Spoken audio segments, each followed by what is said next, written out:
the chair declares the second session of the 117th Congress adjourned sine die.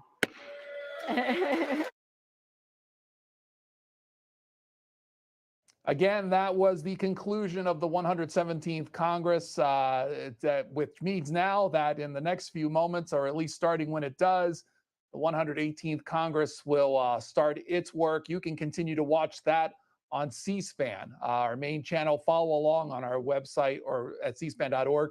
Also our app at C-SPAN Now. The Senate side, too, you can follow along what's going on that side, too, on C-SPAN 2, and also follow along on the website and the app as well. That's it for our program today. As far as our coverage of the 118th Congress, it's opening day.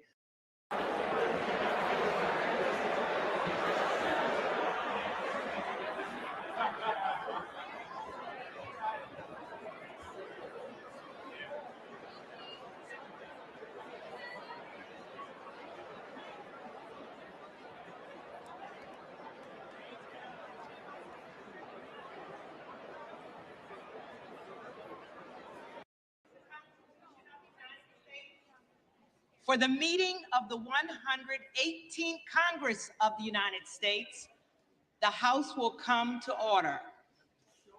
The prayer will be offered by Chaplain Kibben.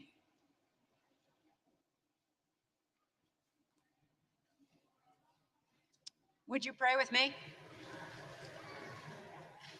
Eternal God, you spoke and the earth brought forth life. With a word, your spirit breathed into humanity the essence and purpose of our very being. Speak to us now, O Lord, and breathe into the body of the 118th Congress your word of truth and justice, compassion and wisdom. Give each member the guidance to be faithful stewards of this divine tasking and to wield this privilege carefully. Even as you grant us the favor to serve you in this place, remind us that amidst all the debate, you will always have the final word. And your word is alive and powerful, sharper than any two-edged sword. Divide then our souls and spirits. Discern our thoughts and the intentions of our hearts, and may they be acceptable to you. Lay on the shoulders of these men and women the mantle of both responsibility and accountability. Nothing is hidden from your sight, and each will always answer to you. Call these who represent the hopes and dreams of the Americans who have voted them into office to heed first your voice. And then as they uphold and defend the Constitution and its moral principles, grant them strength and reason, purpose and insight. So bring this 118th Congress to life and breathe on us the creative work of your Holy Spirit. Give us eyes to see your guiding hand, ears to hear your wise truth, and hearts to hold firmly to the faith we profess in you. We pray this in your most sovereign name. Amen. Will representatives-elect and their guests remain standing for the Pledge of Allegiance? We pledge allegiance to the flag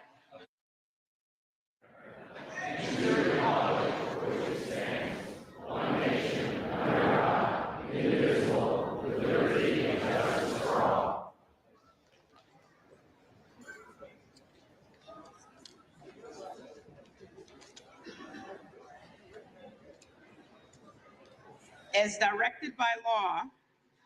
The clerk of the House has prepared the official roll of the representatives-elect.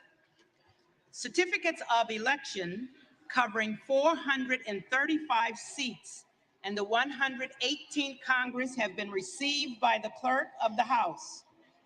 The names of those persons whose credentials show that they were regularly elected as representatives in accord with the laws of their respective states or of the United States will be called. The representatives-elect will record their presence by electronic device, and their names will be reported in alphabetical order by state, beginning with the state of Alabama, to determine whether a quorum is present. Representatives-elect will have a minimum of 15 minutes to record their presence by electronic vote. Representatives-elect who have not obtained their voting ID cards may do so now in the speaker's lobby.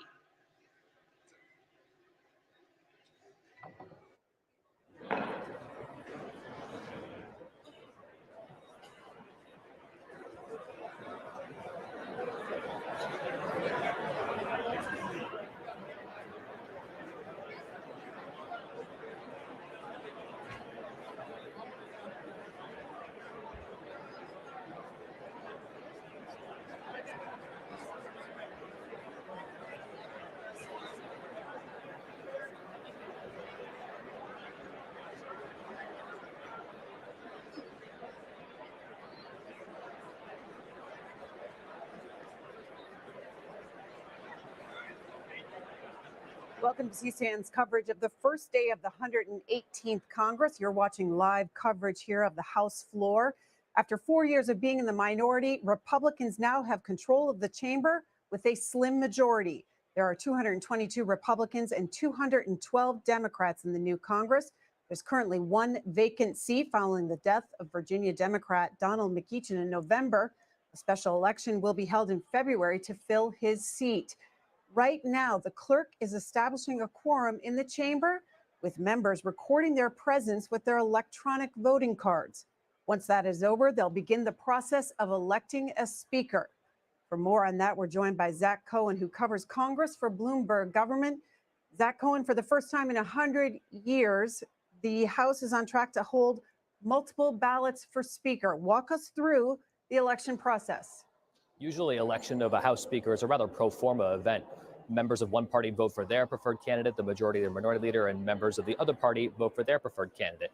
The difference this time is that Kevin McCarthy is looking for that magic number of 218 votes.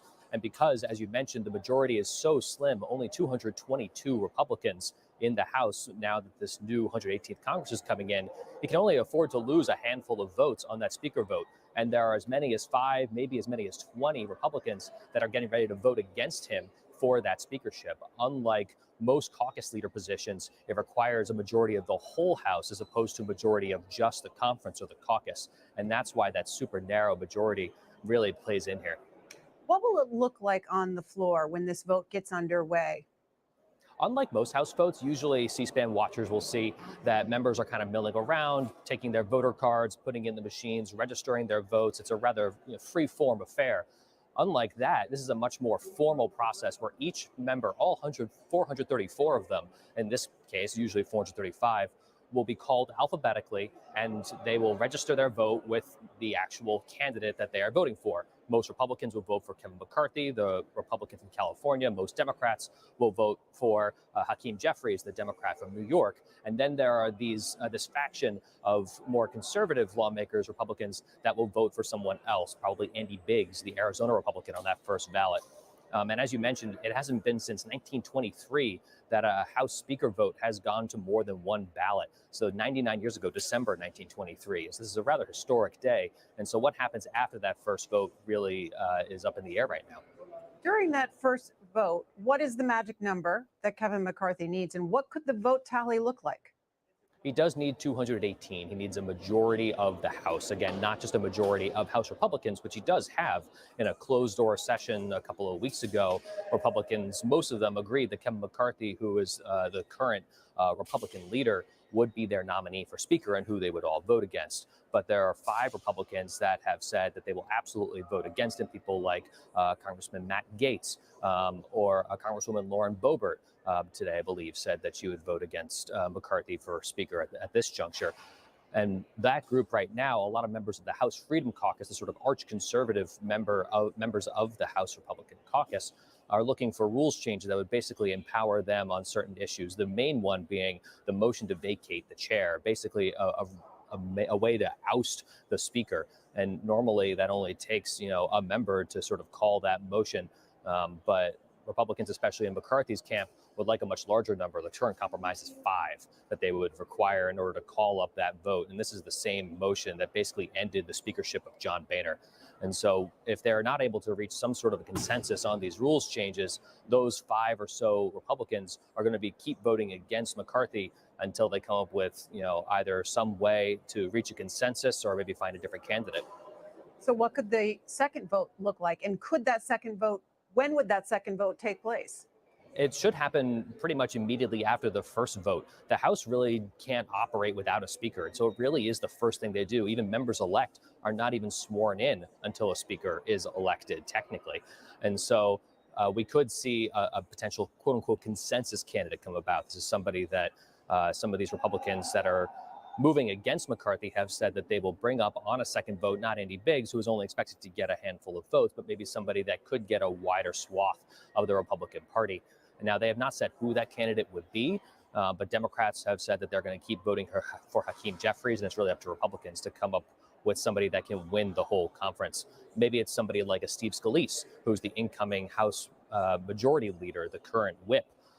He's sort of the number 2 in House Republican caucus, and maybe could be that consensus candidate. Maybe it's somebody else. It doesn't have to be a member of the House, though it always has been. And we were talking to Congressman Bob Good, one of these Republicans that is voting against McCarthy, and said he doesn't really see a scenario where somebody who isn't a member of the House manages to get 218 votes. So this is a rather unprecedented situation. It's not totally clear what's going to happen next, but certainly that second ballot is going to be instructive if they do get to it. Kevin McCarthy met with his rank and file members behind closed doors this morning. Tell us about that meeting. Yeah, so he got before, as according to sources in the room that spoke to me and my colleagues, he sort of made the pitch and said, I have earned this job. He's been in Congress for 16 years. He's been in the top leadership. He's been the Republican leader for the last couple of years. And he was the leader of the House Republican caucus that got them the majority. As narrow as it is, they are going to be in the majority and rather than minority. And so a lot of even very conservative lawmakers say, look, Kevin got us here and he should get the role of speaker as his reward. He also made the case that he has been negotiating on these rule packages, and last night, or the night before rather, they put out a sort of compromise rules package that included some of what these more conservative anti-McCarthy caucus members are looking for, but really wasn't enough to get their approval. And so McCarthy has said, look, I've tried to get a consensus with them, but we can't seem to reach an agreement. And so he's really trying to make sure that, especially if this goes to a second, third, or fourth ballot, that the McCarthy forces really stay in line. And that's what they keep telling us. They're not entertaining anybody else at this juncture. What concessions did Kevin McCarthy make to this group of GOP conservatives, and what are they holding out for? The first one is that motion to vacate that I mentioned earlier. Basically, that idea that a member could go to the floor and say, I move to vacate the chair, and basically hold a new election for speaker. Anybody who has watched, for instance, the Parliament in the United Kingdom go through this every time a prime minister is ousted would be rather familiar. It's sort of a similar dynamic. Right now, there are members of this arch-conservative House Freedom Caucus that are looking for just one member to be able to call up that motion. In the rules package that was unveiled, they need 5 members who basically all say, we agree there needs to be a motion to vacate the chair. We need to have a new election for the speaker. Now, there are members that want it to be 1. There are McCarthy members that would like it to be much greater than that. And they haven't been able to reach an agreement on that. So that's really the first one. There have been a number of other changes, some of which have broader appeal. Things like changing budgetary rules to make it harder to raise taxes, or to increase the amount of time that lawmakers have to read bills. The official number is 72 hours between when a bill is introduced and is published before it can then go to the floor in the House. Obviously not the way the House has been operating in recent years, where typically a big bill will come out 12, 24 hours before a vote. Republicans would like to see a little more time to digest this material. It's a rather long document, but those seem to be some of the key issues right now. What will happen with proxy voting in the 118th Congress? Proxy voting is a thing of the past. It's something that ended with the 117th Congress that just ended. The 118th Congress doesn't have to do anything to reinstate it. The House Republicans have said for a long time that if they get the majority, that members will be voting in person. That is something they're going to make good on. That does make attendance particularly important. If they have Republicans that don't show up for a vote and Democrats do, that can change the outcome of a vote. If 4 or 5 Republicans miss the vote, but every Democrat shows up, Democrats would have a majority on the floor. And so it'll be up to Republicans as well as Democrats to make sure that members are here in Washington and voting. committees are also going to be more in person than they used to. I believe there's a carve out for non-governmental officials to be able to testify remotely, to be able to bring in those diverse viewpoints that remote committee hearings have been able to incorporate. But government officials would have to come to Capitol Hill and subject themselves to congressional oversight, as Republicans have been looking for. Zach Cohen, going back to this speakership election, what's your prediction for how many rounds of balloting? How many votes will we see? It's hard to say at this point. 1923, I think it took 9 ballots for Frederick Gillette, the Republican from Massachusetts, to get elected House Speaker, and that was the last time that a House Speaker election did go to multiple ballots. I believe it took 3 days. As I said, this is not a typical 15-minute vote in the House. This is something that all 434 members have to give their candidate as they go through the roll call. Congresswoman Ann Wagner earlier was saying, "I brought my granola bars. I'm ready for a long night." So we'll have to see how long it goes. Zach Cohen, thank you very much. Sure thing. Let's take you back to the floor. We're watching members electronically note their presence in the chamber. The clerk is establishing a quorum before we move on to that all-important speaker vote.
We are moments away here from the vote for speaker. In the meantime, they're establishing a quorum on the House floor. You can see right there on your screen some of to give them a 2-vote majority. Chuck Schumer, serving in his 5th term, will remain as the majority.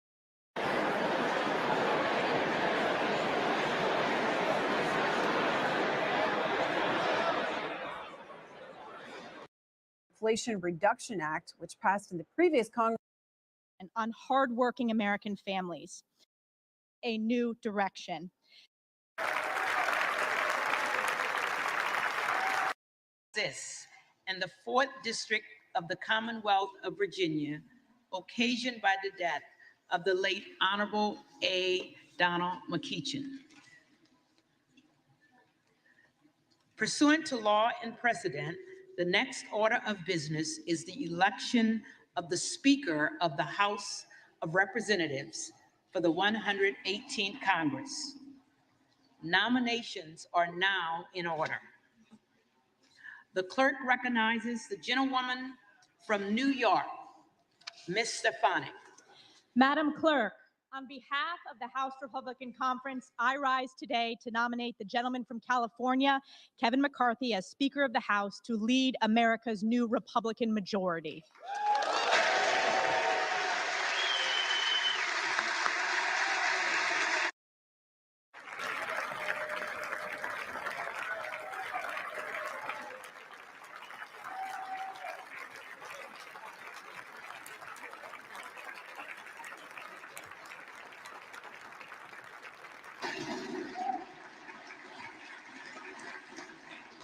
In just 2 years of failed one-party Democrat rule, The American people have suffered from a historic border crisis, rampant crime, crippling inflation, rising energy costs, runaway debt, unconstitutional attacks on our fundamental freedoms, and weakness at home and abroad. The people across this great nation spoke loudly and clearly that they wanted a new direction. They wanted a new direction to stop this radical far left agenda, to hold Joe Biden accountable, and to save the United States of America. Under Kevin McCarthy's leadership, House Republicans drafted a bold vision to put our nation back on track. Our commitment to America is a promise to the American people that this new Republican majority will stand up for an economy that's strong, a nation that's safe, a future that's built upon freedom, and a government that's accountable to the people.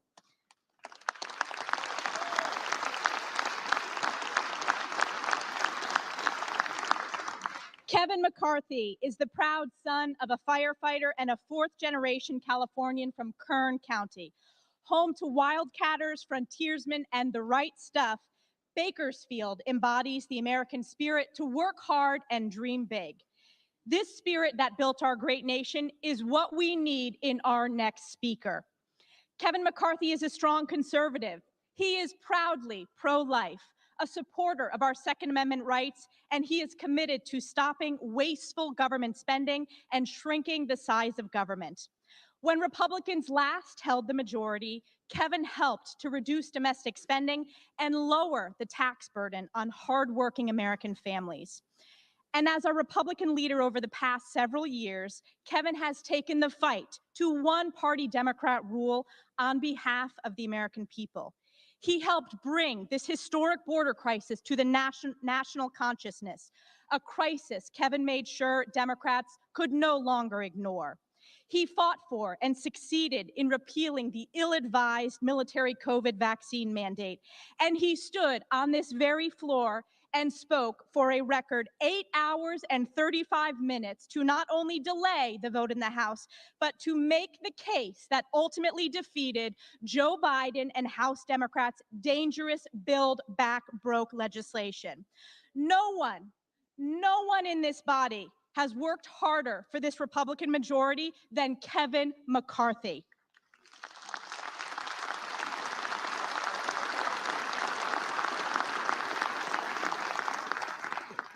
Since the day Kevin was elected as our leader, House Republicans have only gained seats and won.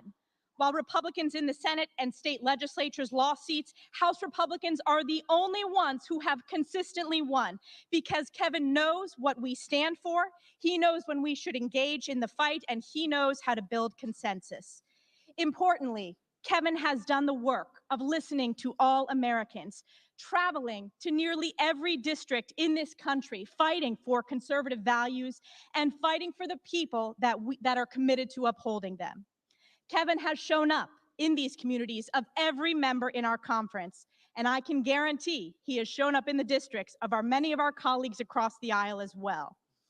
His relentless effort has yielded an extraordinary new House Republican majority that represents our country's greatness from all walks of life.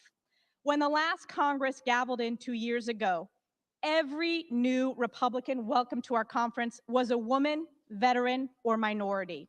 Today's House Republican Conference is the most diverse Republican conference in our nation's history.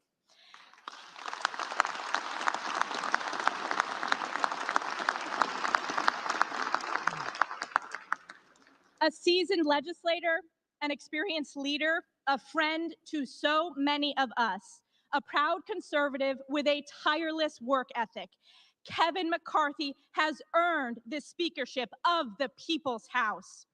Madam Clerk, as the chair of the Republican Conference, it is my high honor to present our conference's nominee for election to the office of Speaker of the People's House, the Honorable Kevin McCarthy from the state of California, and I yield back.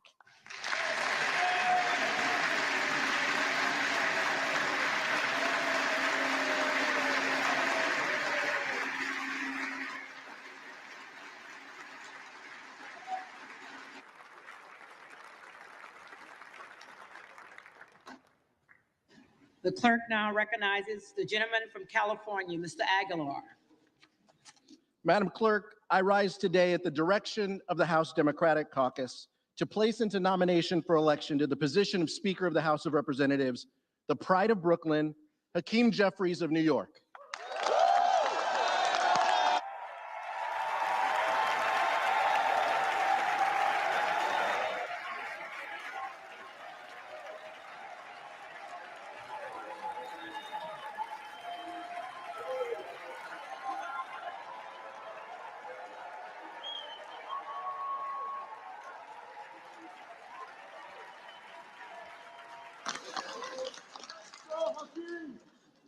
Today, Madam Clerk, House Democrats are united.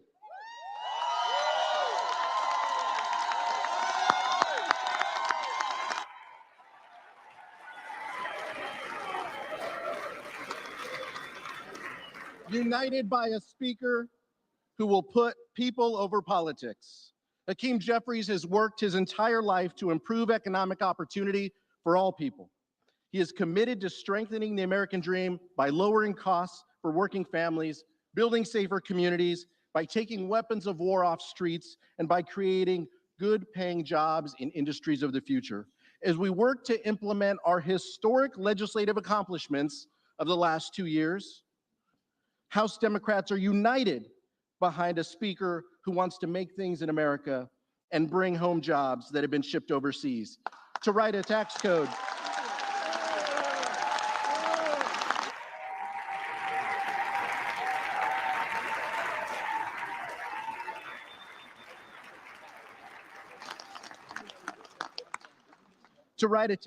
that rewards hard work, not wealth, to invest in clean energy that reduces our country's dependence on fossil fuels, from voting rights to reproductive rights.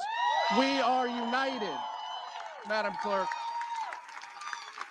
We are unified behind a speaker who is an unapologetic advocate for protecting and expanding our freedoms.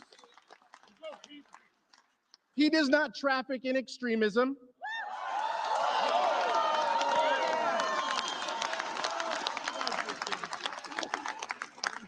He does not grovel to or make excuses for a twice impeached so-called former president.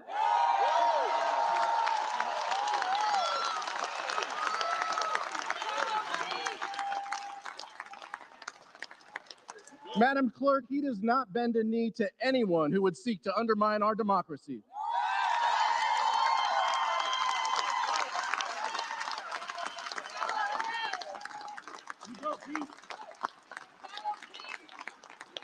Because, Madam Clerk, that's not what leaders do. Because he understands what great leaders of this House understand, that this body and this institution are best equipped to serve the needs of this democracy and the beautiful mosaic of the members it sends. That our responsibility as members of this body is to protect the American dream and honor the sacrifice of the generations before us. Like the sacrifice of a mother and a social worker who borrowed against her pension to put her children through school. Mom and dad were determined that their children would graduate without any debt so that they could pursue their dreams to the best of their ability, no matter the hardship or the sacrifice. Today, Hakeem's leadership style is quite simple. Spread love, it's the Brooklyn way.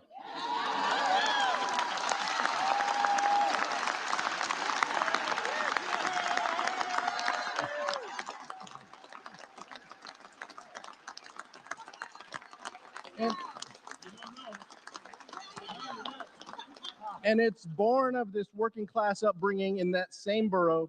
Hakeem and his brother were raised in the first home that their parents ever bought, thanks to their collectively bargained salary, and it's where they live today. It was in this house where his younger brother saw a future leader, where his mother saw a thoughtful, passionate young man, and where his father saw a competitor whose GPA went up when his younger brother started high school. His family always at his side, some here with us today and some watching from home. His mom and dad, Kenny, JJ, Joshua, and his younger brother, Dr. Hassan Jeffries. Mrs. Jeffries and her husband told their sons, it doesn't matter what you do, but it has to be done in the service of people. And that's how Hakeem will lead. He's going to serve all of us so that we can best serve the American public.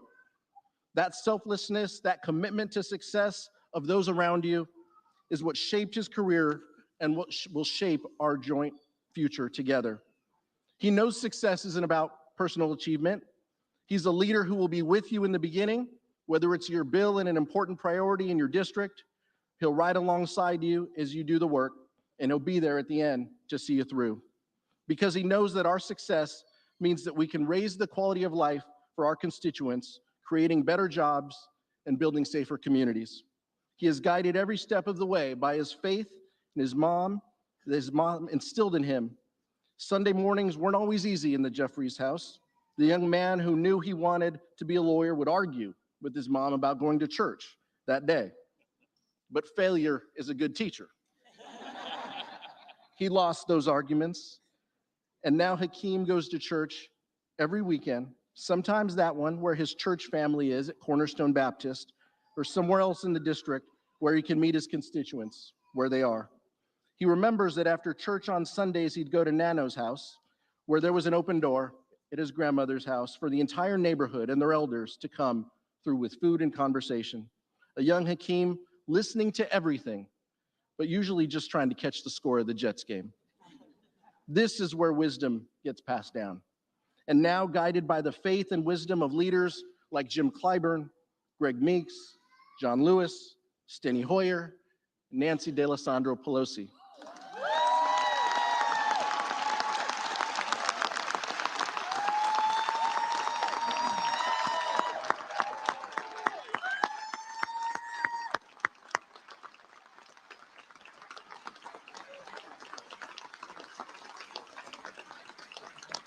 It is shaped by that guidance that we are prepared to nominate a leader who will open the door to the new generation of leadership.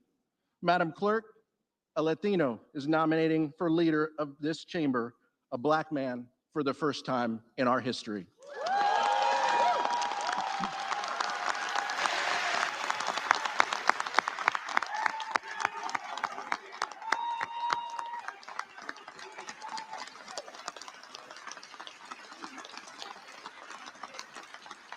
Madam Clerk, that's progress, and it's progress that the country wants to continue for this Congress and for our country.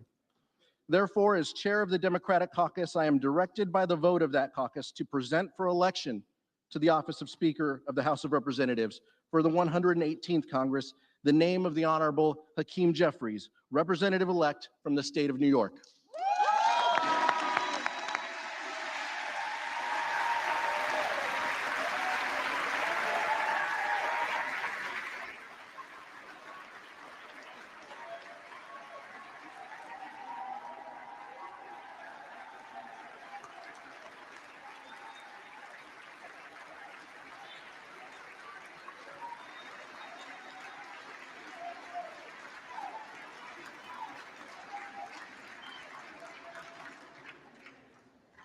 The names of the Honorable Kevin McCarthy, a representative-elect from the state of California, and the Honorable Hakeem Jeffries, a representative-elect from the state of New York, have been placed in nomination.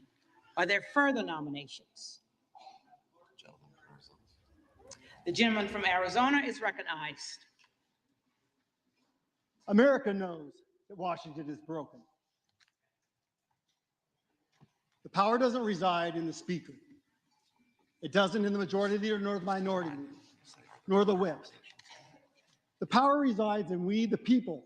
The people entrusted us here, each individual member, to represent their district, their state, and the federal government.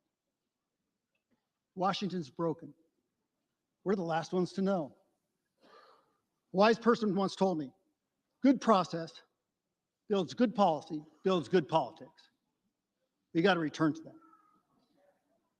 It is with that that I place the name of my friend and colleague from Arizona, Andy Biggs, for Speaker of the House. Thank you.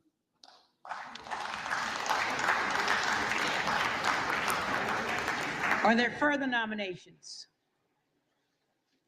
There being no further nominations, the clerk appoints the following tellers. The gentleman from Georgia, Mr. Loudermilk. The gentlewoman from California, Ms. Lee.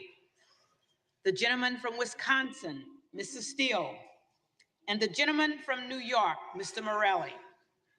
The tellers will come forward and take their seats at the desk in front of the speaker's rostrum.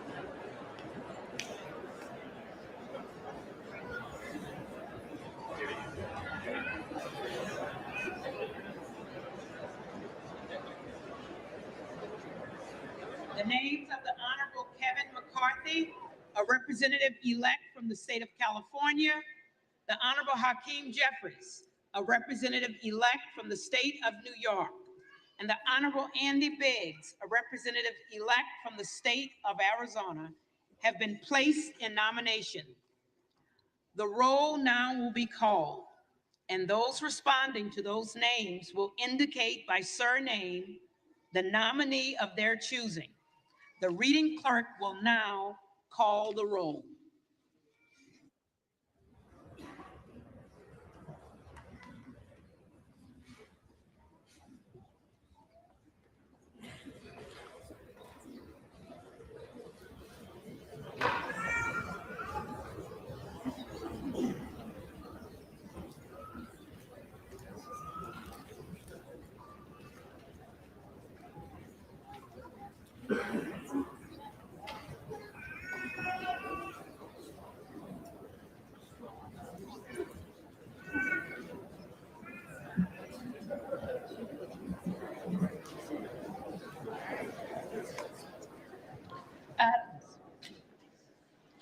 Adams.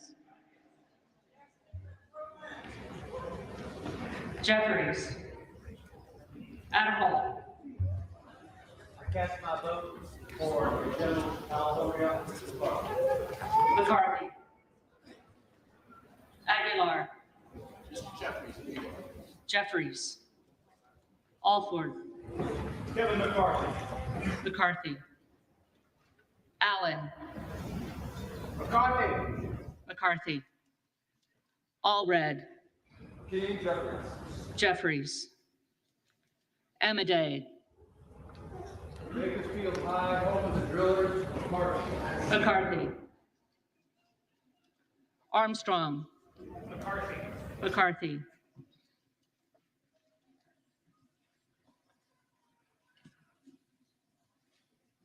Arrington. Kevin McCarthy. McCarthy. Auchincloss. King Jeffries. Jeffries. Babin. Kevin McCarthy. McCarthy. Bacon. No McCarthy. McCarthy. Baird. Kevin McCarthy. McCarthy. Balderson.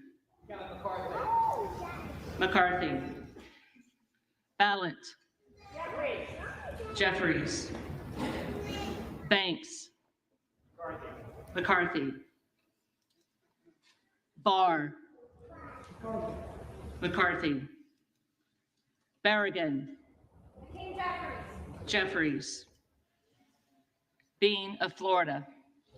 Kevin McCarthy. McCarthy. Beatty. I proudly cast my historic vote for Hakeem Jeffries. Jeffries. Bentz. Kevin McCarthy. McCarthy. Barra. Hakeem Jeffries. Jeffries. Bergman. McCarthy. McCarthy. Fire. Hakeem Jeffries. Jeffries. Bice. McCarthy. Biggs. Biggs. Biggs.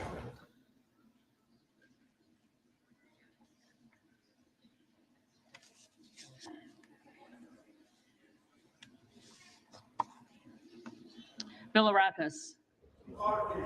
McCarthy. Bishop of Georgia. Jeffries. Bishop of North Carolina. Biggs.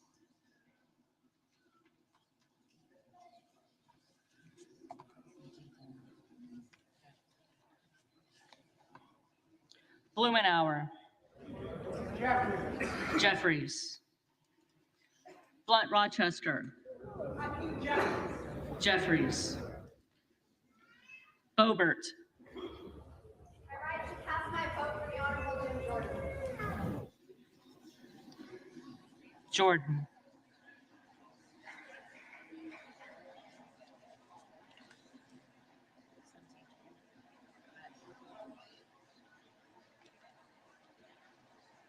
Bonamici.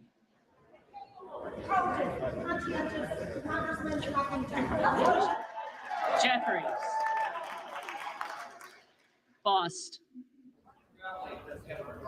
McCarthy. Bowman. Jeffries. Boyle of Pennsylvania.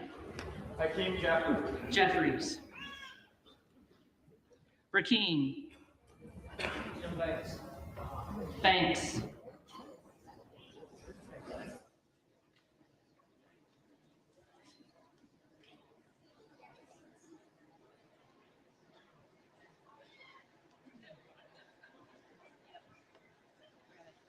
Brown.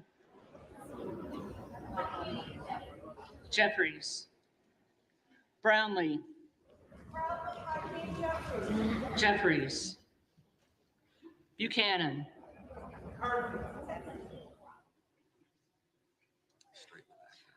McCarthy.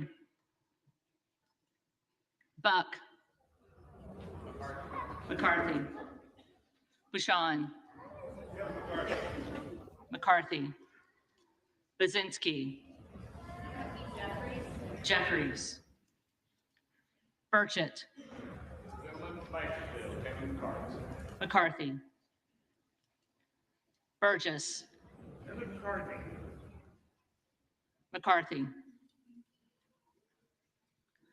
Burleson. McCarthy. Bush.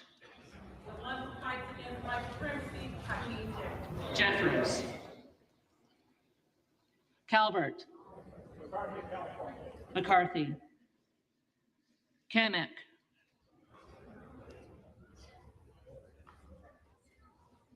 Kamek. McCarthy. Caraveo. Jeffries. Carbajal. Hakeem Jeffries. Jeffries. Cardenas. For the first Speaker of color of the House of Representatives, Hakeem Jeffries. Jeffries. Carey. McCarthy. Carl. Next Speaker of the House, 118th Congress, Kevin McCarthy. McCarthy. Carson. Hakeem Sekou Jeffries. Jeffries. Carter of Georgia. McCarthy. Carter of Louisiana. Hakeem Jeffries. Jeffries. Carter of Texas. McCarthy. Cartwright. Jeffries. Jeffries. Kassar. Hakeem Jeffries. Jeffries.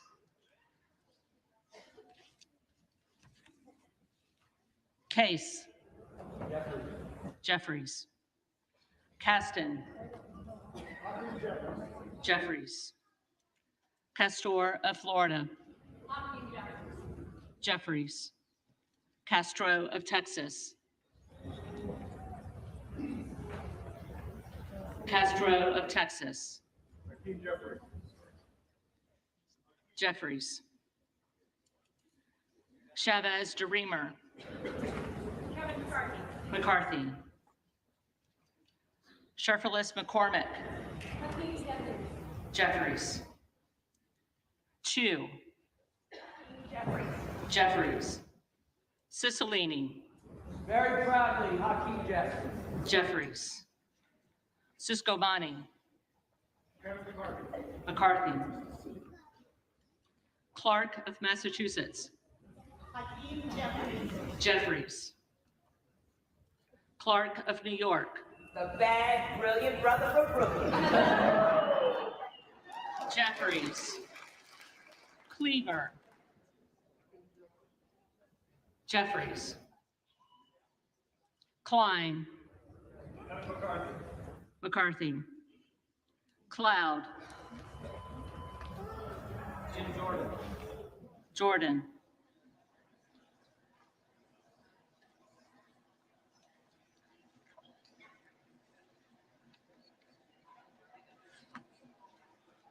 Clyburn. Jeffries. Clyde. Biggs.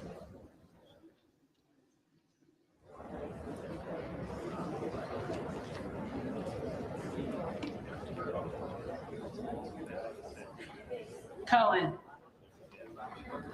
I have 8 times cast my vote for the greatest speaker of the generation and maybe the greatest speaker this House has ever known, Nancy Pelosi. I proudly cast my vote for the next great speaker of the House of Representatives, Hakeem Jeffries. Jeffries. Cole. McCarthy. Collins. McCarthy. Comer. McCarthy. Connolly.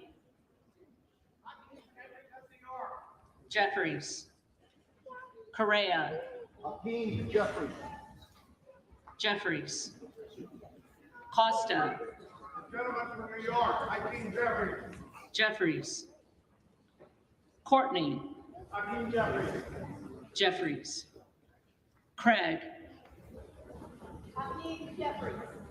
Jeffries. Crane.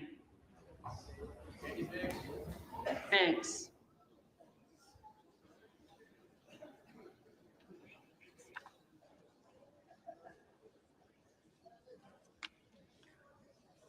Crawford. McCarthy. Crenshaw. McCarthy. Crockett.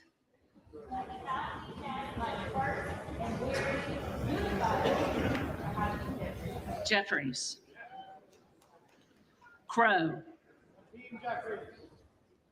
Jeffries. Cuellar.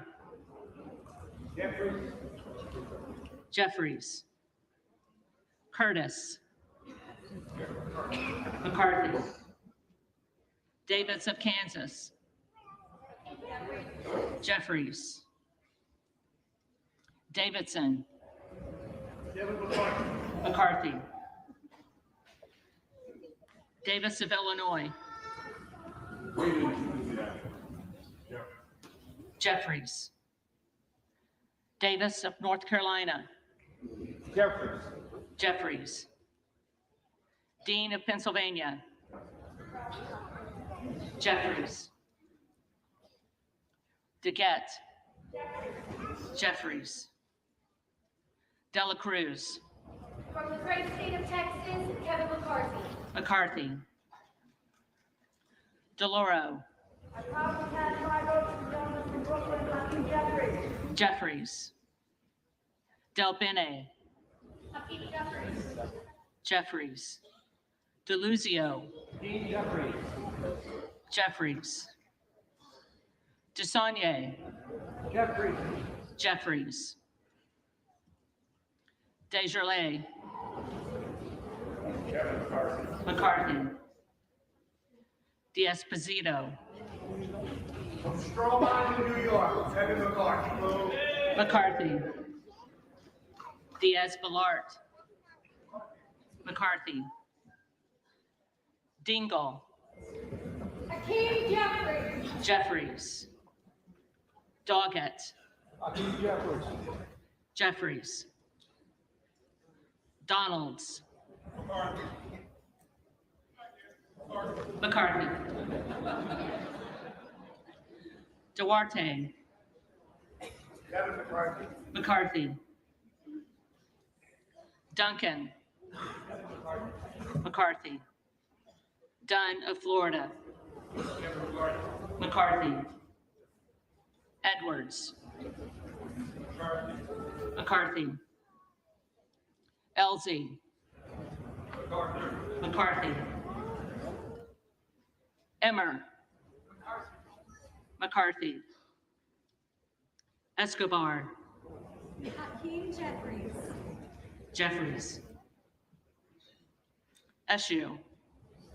Jeffries. Jeffries.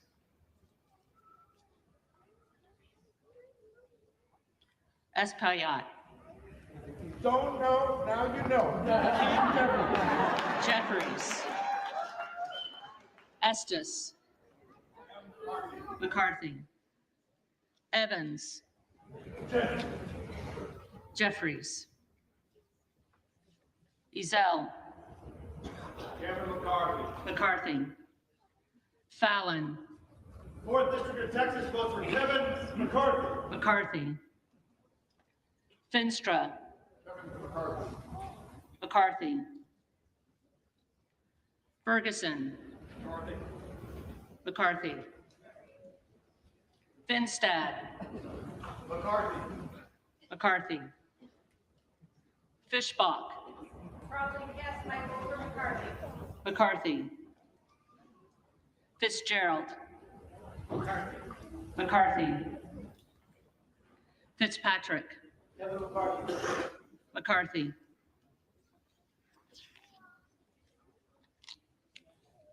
Fleischman.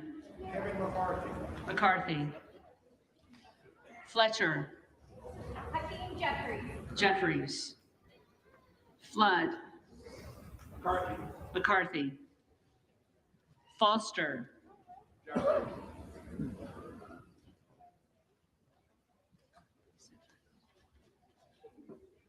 Jeffries. Fushi.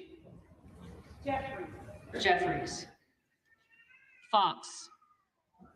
Kevin McCarthy. McCarthy. Lois Frankel.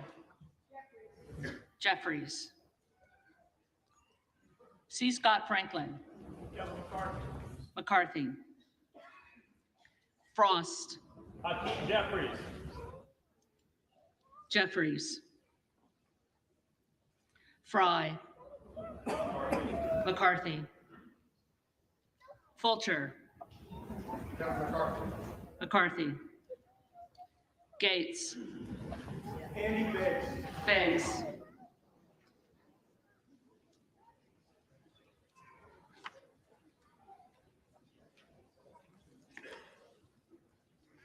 Gallagher. McCarthy. Gallego. I vote for the current vote leader, Hakeem Jeffries. Jeffries. Garamendi. Jeffries. Garbarino. McCarthy. Mike Garcia. Golden State, Kevin McCarthy. McCarthy.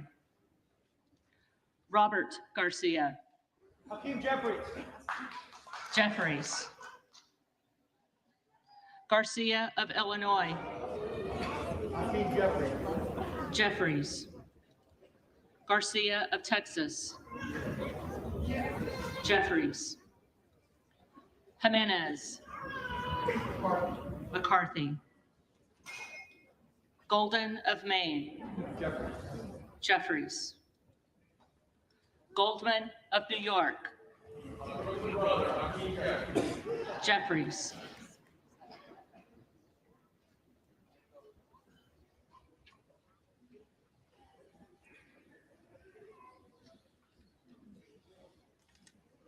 Gomez. Hakeem Jeffries. Jeffries. Tony Gonzalez. McCarthy. Vicente Gonzalez. Jeffries. Good of Virginia. Biggs.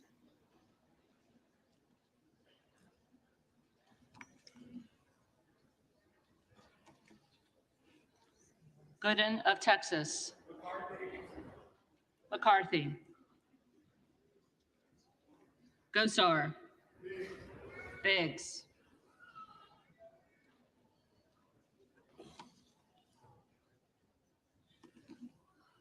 Gottheimer. Jeffries. Granger. McCarthy. Graves of Louisiana. McCarthy. Graves of Missouri. McCarthy. Green of Tennessee. McCarthy. Green of Texas. Still I rise, and I proudly cast my vote on behalf of the enslaved people who built this capital. I cast my vote for the honorable Chief Justice. Jeffries. Green of Georgia. McCarthy. Griffith. McCarthy. Grijalva. Jeffries. Grothman. McCarthy. Guest. McCarthy. Guthrie. McCarthy. Hageman. McCarthy. Harder of California. Jeffries. With my heart stays on the preservation of democracy and the protection of integrity, I cast my vote for high priest. Jeffries. Weber of Texas. McCarthy. Webster of Florida. McCarthy.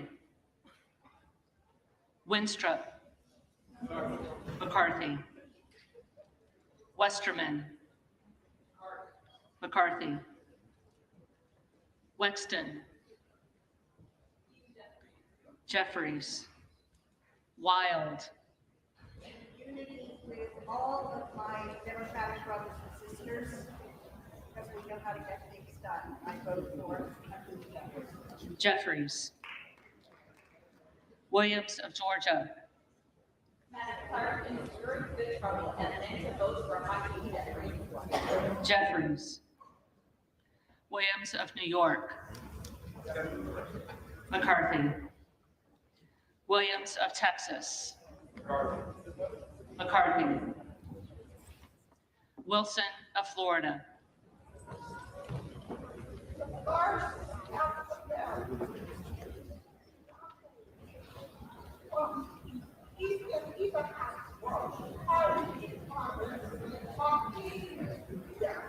Jeffries. Wilson of South Carolina. McCarthy. Whitman. McCarthy. Womack. McCarthy. Yaka. McCarthy. Zinke. Gavin Nolan McCarthy. McCarthy.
the state of California has received 203.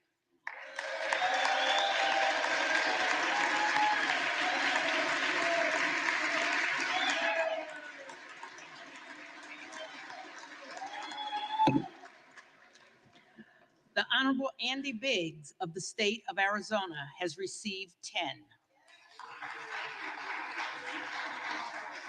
The Honorable Jim Jordan of the state of Ohio has received 6. The Honorable Jim Banks of the state of Indiana has received 1. The Honorable Lee Zeldin of the state of New York has received 1. The Honorable Byron Donalds of the state of Florida has received 1.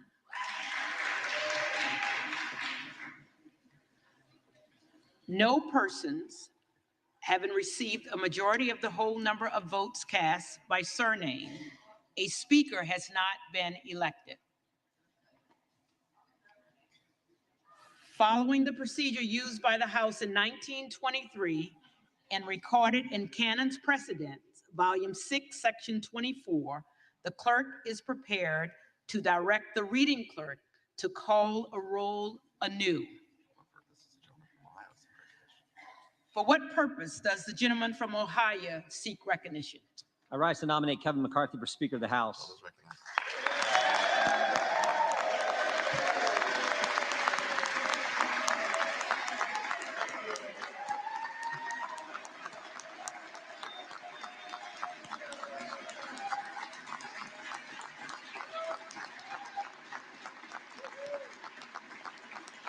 The gentleman is recognized. Thank you, Madam Clerk. I think we have 3 objectives this Congress, 3 fundamental things we have to get done in the 118th Congress. First, pass the bills that fix the problems. In 2 years' time, we have a border that is no longer a border. We have a military that can't meet its recruitment goals. We have bad energy policy, bad education policy, record spending, record inflation, record debt, and a government that has been weaponized against we the people, against the very people we represent. So we need to pass legislation to address all that. And I hope my Democrat colleagues will join me. I really do. But I have my doubts. And if they don't, and if Chuck Schumer says, no, we're not going to take up that legislation that we pass, and if Joe Biden won't sign it, so be it. They'll have to answer to the people in 2024. Second, we can never, ever let a bill like the one that passed 12 days ago, $1.7 trillion spent, we can never, ever let that kind of legislation pass again.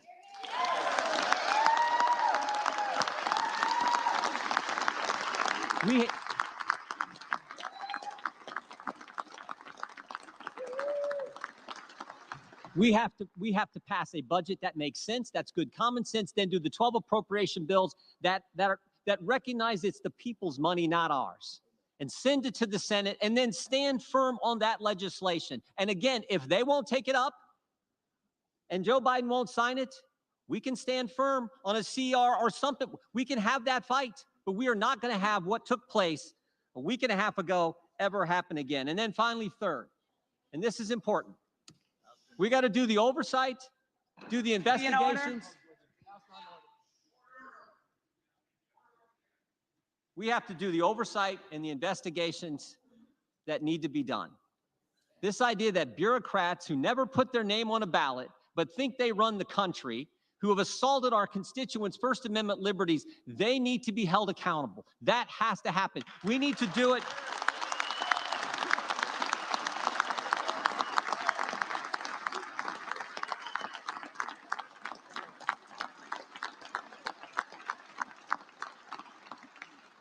We need to do it in a way that's consistent with the Constitution, but we need to do it vigorously and aggressively. That is part of our duty as members of this body. To my friends here on this side of the aisle, I would just say this. The differences we may have, the differences between Joyce and Jordan or Biggs and Bacon, they pale in comparison to the differences between us and the left, which now unfortunately controls the other party. So we had better come together and fight for these key things, these three things. That's what the people want us to do. And I think Kevin McCarthy is the right guy to lead us. I really do, or I wouldn't be standing up here giving this speech. I came in with Kevin.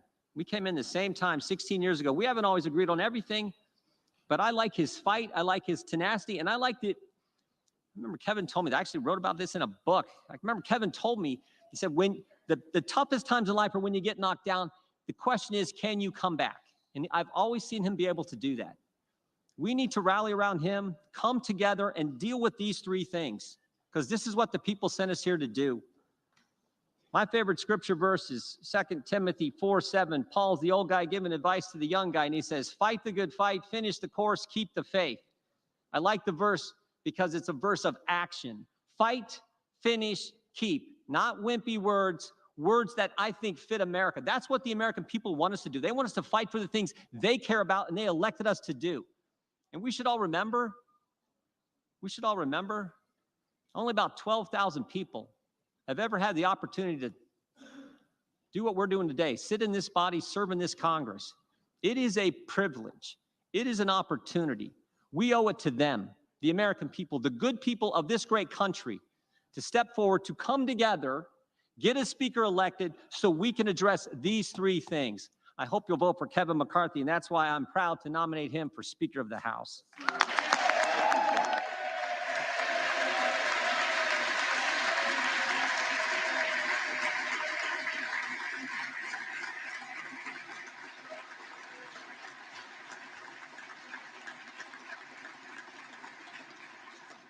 For what purpose does the gentleman from California rise? Thank you, Madam Clerk. We're witnessing history here today. For half of that, I wasn't quite sure who the gentleman from Ohio was nominating. He was nominating himself. And Is the gentleman rising to place a name in nomination? I am, Madam Clerk, I am. I'd just like to be afforded the gentleman is same recognized. opportunity that the gentleman from Ohio took, Madam Clerk. Consider all that's happened. The last time an election for Speaker went to a second ballot, Leader Jeffries' beloved New York Yankees had not yet won a World Series. Consider all that's happened since then. The work that the body has entertained, the work that we've done for the people over that time. We are unified behind a Speaker who will continue that progress despite the chaos on the other side, Madam Clerk. We are going to stay here to get this done. We are unified, and we are all going to support Hakeem Jeffries for Speaker, the lead vote getter in the last ballot. Madam Clerk, as chair of the Democratic Caucus, I'm directed by the vote of the caucus to present for election to the office of Speaker of the House of Representatives for the 118th Congress the name of the Honorable Hakeem Jeffries, the representative-elect for the state of New York, once again, and we will be unified once again in our support for him.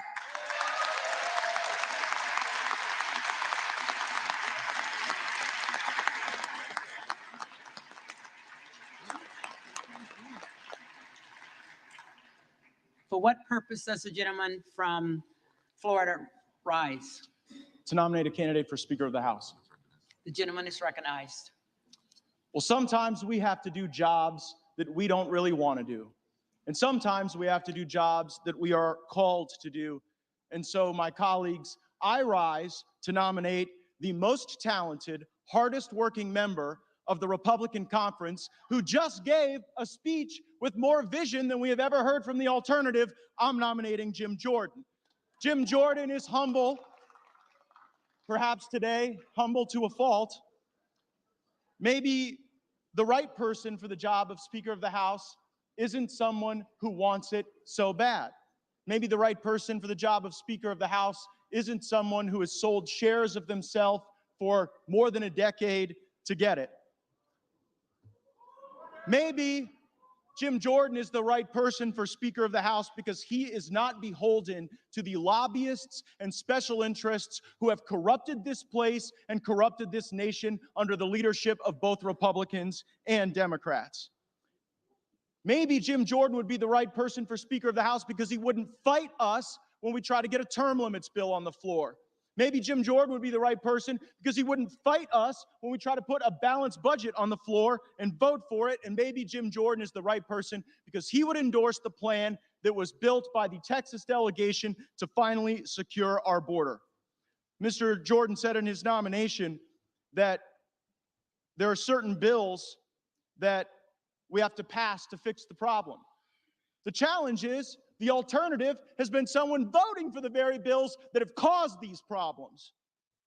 Mr. Jordan says that we cannot accept legislation like the omnibus, and I fully agree. And if Jim Jordan were Speaker of the House, if he were the leader of the Republican team, we wouldn't have that circumstance choking the economy of our country, increasing inflation, and diminishing the prospects of a better life for our fellow Americans. And finally, Mr. Jordan said we must engage in rigorous oversight. Every one of my Republican colleagues knows that the person who can lead that oversight effort, who works on it every day, who has the skill and the talent and the will, is Jim Jordan. I'm nominating him and I'm voting for him.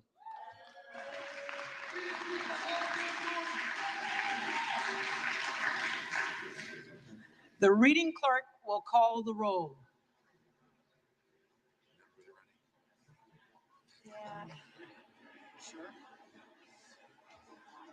That wasn't on the next extension.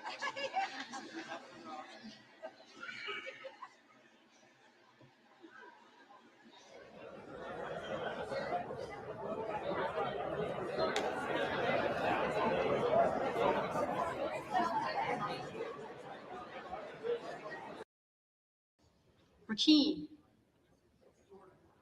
Jordan.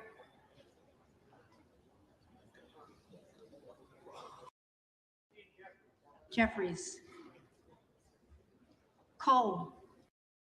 Mike Garcia. McCarthy. Jeffries. Langworthy. Norcross. Jeffries. Norman. Hansberry. Jeffries.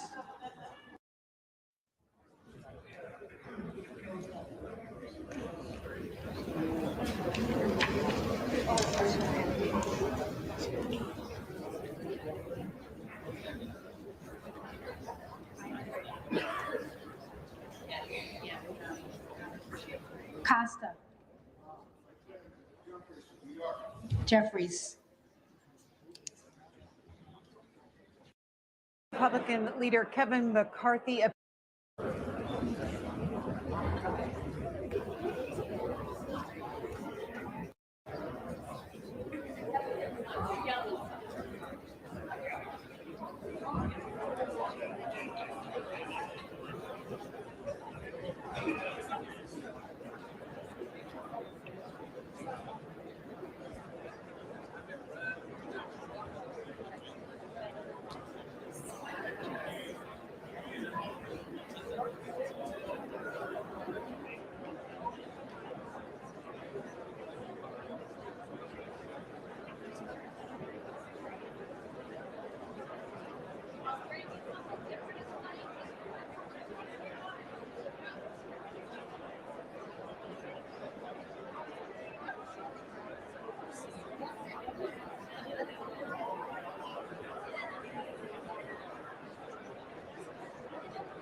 Republican leader Kevin McCarthy appears to have lost his second bid for Speaker in the second ballot happening on the House floor.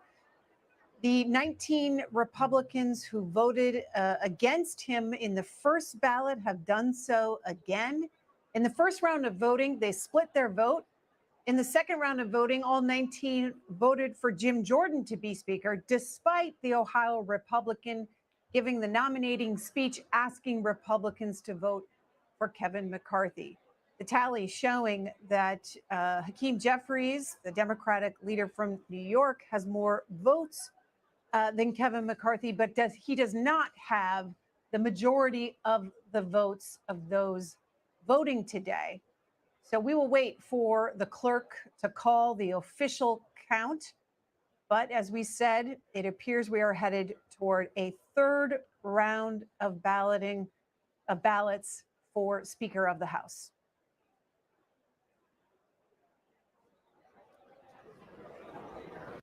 on the Republican side should consider a coalition government in the House. Costa says he has spoken to Fred Upton, a Republican, Frank Lucas, another Republican, about the idea if it got there. Now, Reed Epstein tweeting out that the RNC chairwoman, Ronna McDaniel, on Fox News earlier today about these rounds of votes for Speaker, quote, this Republican on Republican infighting is only hurting one thing, our party.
Voted, rejected him again.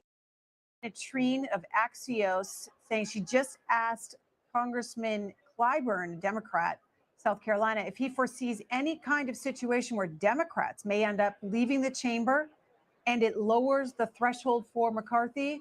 Quote, no, I don't think so. No. Live coverage here on C-SPAN as the House continues to hold this vote for Speaker. We're waiting for the clerk to call the official tally of the second round of voting.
Doesn't start until we elect Kevin McCarthy as our speaker. We know what the challenges are.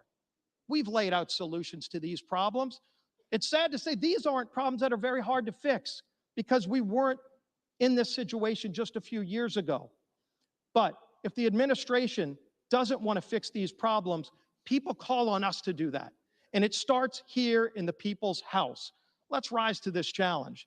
Let's meet the challenges that the American people sent all of us, not just the Republicans, not just the Democrats, but all 434, soon to be 435 of us. We can meet those challenges, but let's start by electing Kevin McCarthy as our next speaker. I yield back.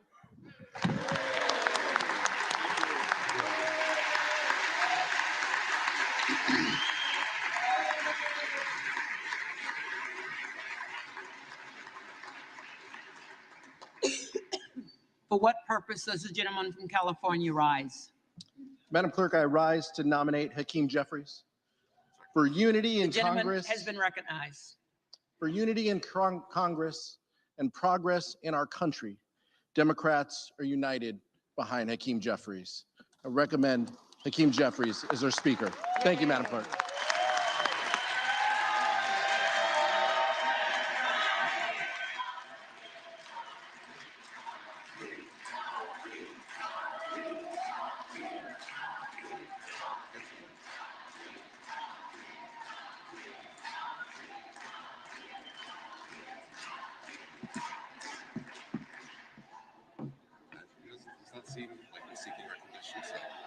Let's just say the clerk is prepared to call the roll. The reading clerk is prepared to call the roll. For what purpose does the gentleman from Texas seek recognition? Seek to place a name in a nomination, Speaker. The gentleman is recognized. So this is what the chamber looks like when we're actually debating and the bodies are in the chairs. How many times have we been down here giving speeches and there's not a soul in the chamber? Yet this is what it takes to get 435 people in the chamber and have an actual debate. The American people are watching, and that's a good thing. What we're doing is exercising our rights to vote and have a debate and have a discussion about the future of this country through the decision of choosing a speaker. This is not personal. It's not. This is about the future of the country. This is about the direction of the country. American people who are looking at this body and wondering why we can pass $1.7 trillion bills that are unpaid for.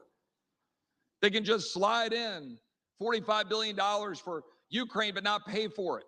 $40 billion for emergency spending and not pay for it. 10% increase in defense spending, 6% increase in non-defense spending and not pay for it.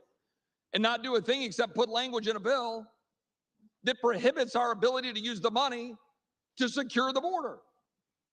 That bill gets rammed through, and we know exactly how it gets rammed through, because the defense world and the non-defense world come together and say, you know what? We're going to cut a deal, and we'll all go to the mics, and we'll all go give speeches, and the American people are the big losers. That's what happens. We know that's what happens. The Rules Committee sits up there and passes a bill, sends it to the floor, and we have no debate on the floor of this body. We haven't been able to offer an amendment on the floor of this body since May of 2016. The former leader and I have discussed this right here. That's true. But the fact is, this place has to change. It has to change. And the change comes by either adopting rules and procedures that will make us actually do our job, or it comes from leadership. And people ask me, what do you want? I want the tools, or I want the leadership to stop the swamp from running over the average American every single day. We can't keep doing this. I'm going to sit here until we figure out how to stop spending money we don't have. I don't want any more empty promises. I don't want any more, oh, don't worry, trust us, we'll do it. I want to know that we're going to be able to exercise our rights as a member of this body to stand up for the American people and actually fix this country. And it's not going to happen when we use our men and women in uniform in defense and wrap ourselves around that and then spend more money that we don't have, weakening that defense, weakening our country in the process. But that's what we just did. Ladies and gentlemen, I am asking for us to come together and figure out how to solve these problems. And to do that, I'm going to do what I did my very first act as a member of Congress, or as a congressman-elect, and nominate Jim Jordan for Speaker. Now, Jim has said he doesn't want that nomination, and Jim has been down here nominating Kevin, and I respect that. And again, I have no personal animus towards Kevin. And I've worked for the last 2 months to try to figure out how to get the rules to make this place better, and we've made progress. But we do not have the tools or the leadership yet to stop the swamp for rolling over the American people. Jim has been doing it. He has a track record of doing it. And for those reasons, I am nominating Jim Jordan from Ohio for Speaker of the House of Representatives.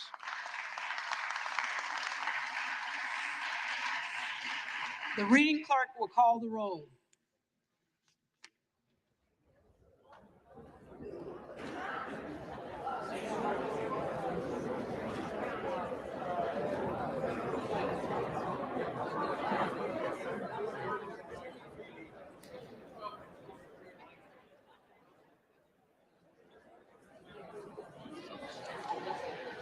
Adams.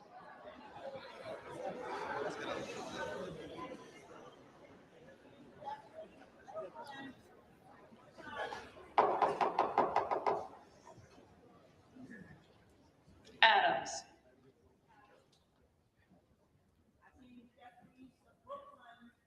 Jeffries. Adderholt. McCarthy. Aguilar. Jeffries. Alford. Jeffries. Menendez.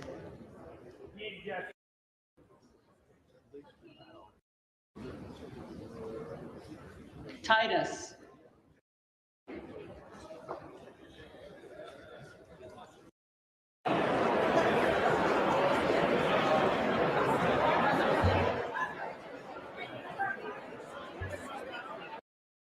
Against Kevin McCarthy in the last round of voting.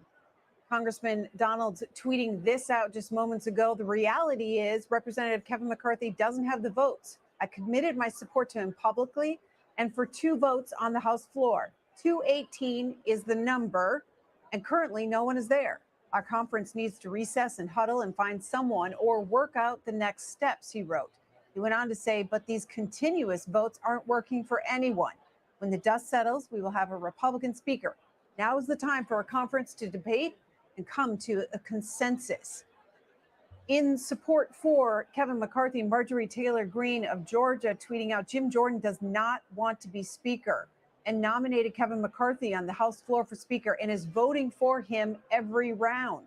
Jim Jordan wants to be chair of the judiciary, but he can't because 19 Republicans, now 20 in the 3rd round of voting, are not supporting Jim Jordan by voting for McCarthy. We're waiting for the clerk to call the official tally of the 3rd round of voting, and then we will see what happens next. Do they adjourn, or does this go to a 4th ballot?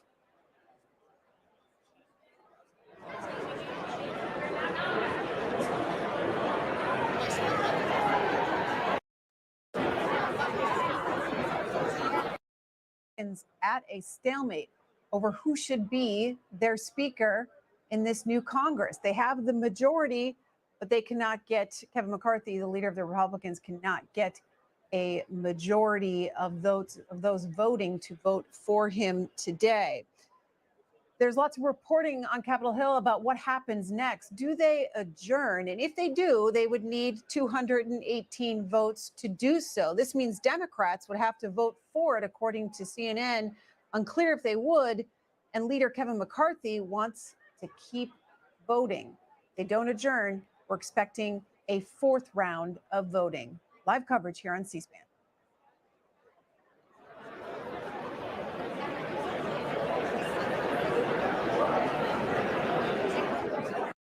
To see what happens next. Do they adjourn?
The tellers agree in their tallies that the total number of votes cast is 434, of which the Honorable Hakeem Jeffries of the state of New York has received 212.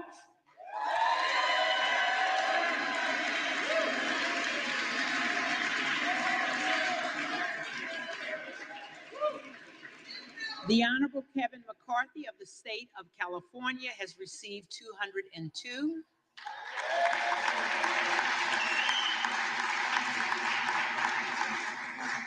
The Honorable Jim Jordan of the state of Ohio has received 20.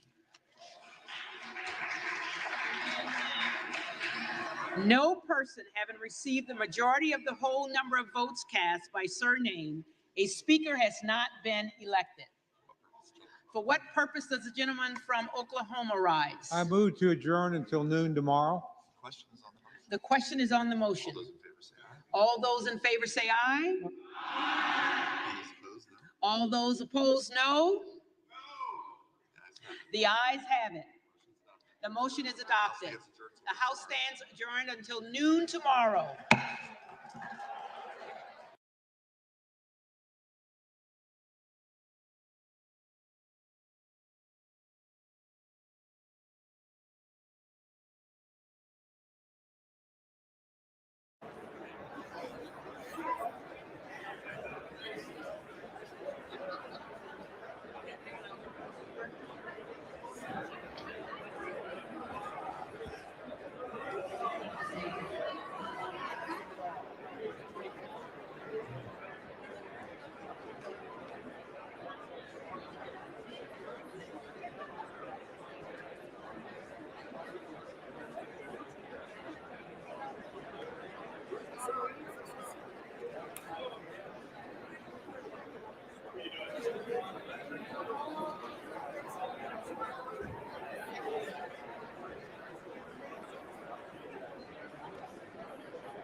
House will be in order.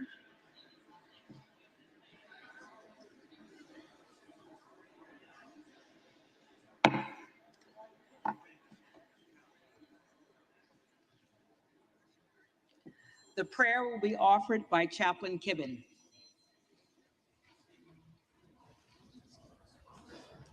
Would you pray with me?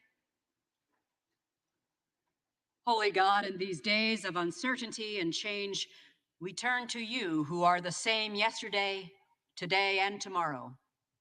Regardless of the circumstance, Lord, you are not just present, but provisioning, supplying us all that we need to forge into and navigate the unknown ahead.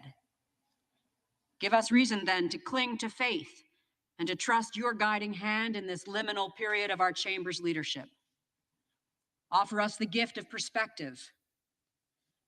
Bring to our minds the upheaval taking place in countries like Ukraine. In the face of chaos, they yet remain resolute, ever committed to the defense of their country and the strength of their government, bound together and upheld by their faith that you will sustain them. How can we possibly succumb to our own disquiet and frustration when we reflect on the challenges governments around the world struggle to resolve in the name of democracy? Even as we seek to establish this new Congress, remind us that we have a building not constructed by human hands. In our momentary distress, may we never lose sight of your divine hand that guides our own nation. Call us to live this day in faith, if not by sight, and seek always to make it our goal to please you as we serve the nation you have entrusted to us. We lean on you, our rock, and pray in the name of our sure Redeemer. Amen.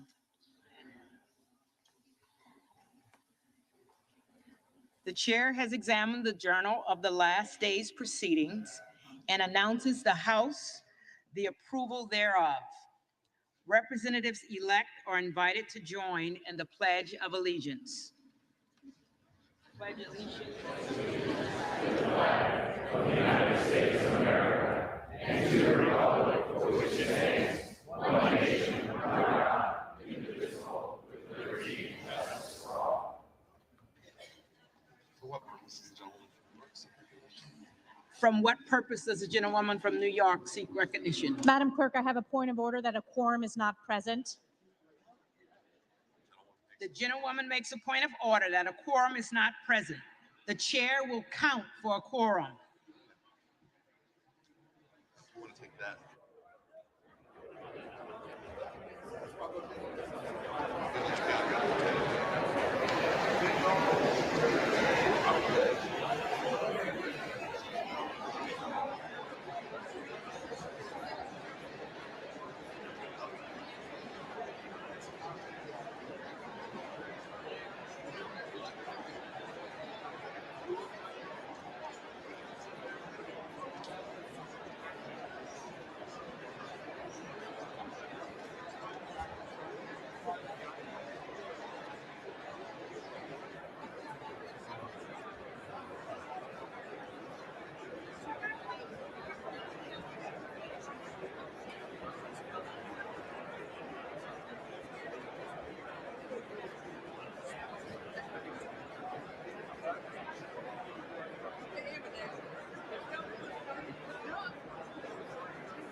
And as you can see, Representative Elise Stefanik of New York called for a count of to see if there's a quorum in the House, and they are hand counting members right now. Cheryl Johnson, the clerk of the House, will report on whether or not 218 members are present before they proceed with other business, potentially an adjournment amendment, potentially a fourth vote for Speaker. Live coverage on C-SPAN.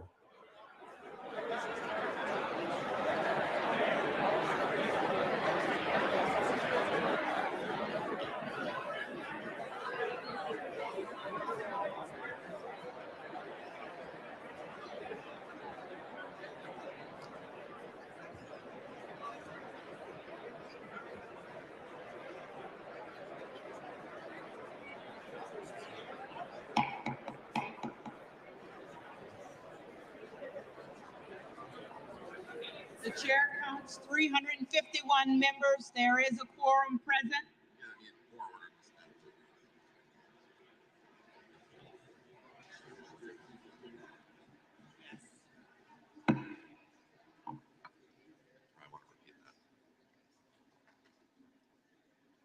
The chair counts 351 members. There is a quorum present. The question recurs upon the election of a speaker. The tellers will please come forward to take their seats.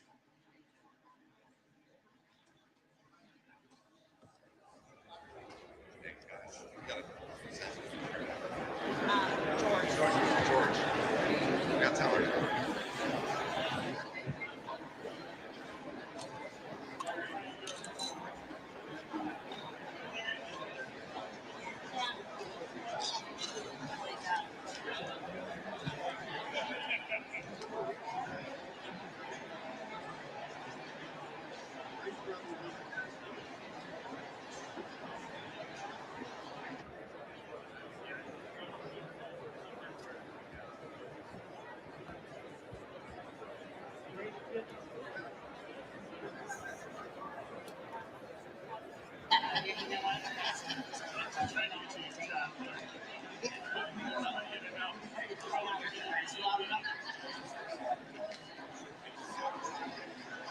Tim, we have to stop it today.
And as you can see, GOP leader Kevin McCarthy has made his way onto the floor. He's standing there with one of the longest serving Republican congressmen, Tom Cole of Oklahoma. This is live coverage, waiting for the counters or the tellers to come up to the front of the House chamber so they can begin a fourth vote. It looks at this point that a fourth vote will be held.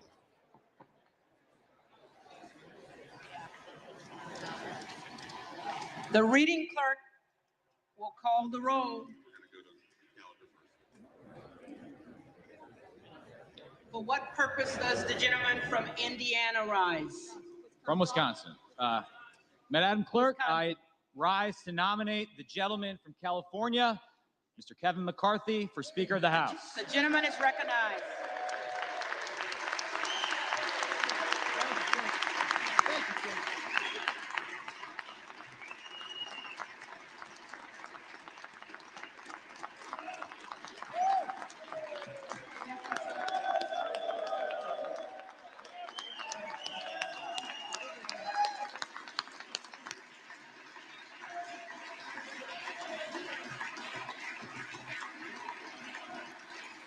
The gentleman is recognized. Let's all take a second, take a look around. I know people are getting frustrated. Take a look at this chamber and realize how lucky we are to serve this country in Congress. How lucky we all are, Democrats and Republicans, to be citizens of the greatest country in the history of the world.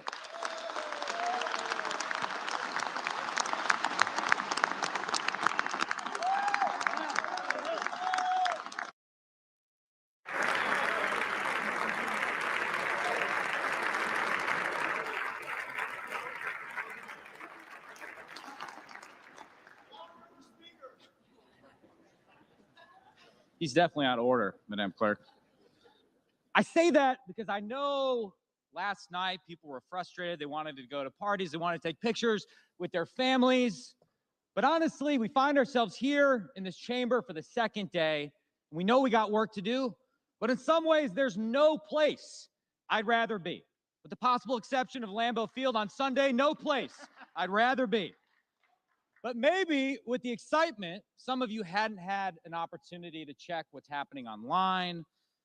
Let me fill you in, or what's happening on Twitter, what the press is writing about. In some ways, they're salivating. There's headlines about the chaos, this and that. Yesterday, our colleagues on the other side of the aisle were tweeting their bags of popcorn that they had out. They love it. The schadenfreude is palpable. But I think my friends on the Democratic side misunderstand what's happening here. Sure, it looks messy, but democracy is messy. Democracy is messy by design, by design. And that's a feature, not a bug of our system. We air it all out in the open for the American people to see.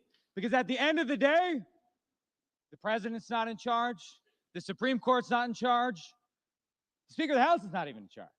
The American people are in charge.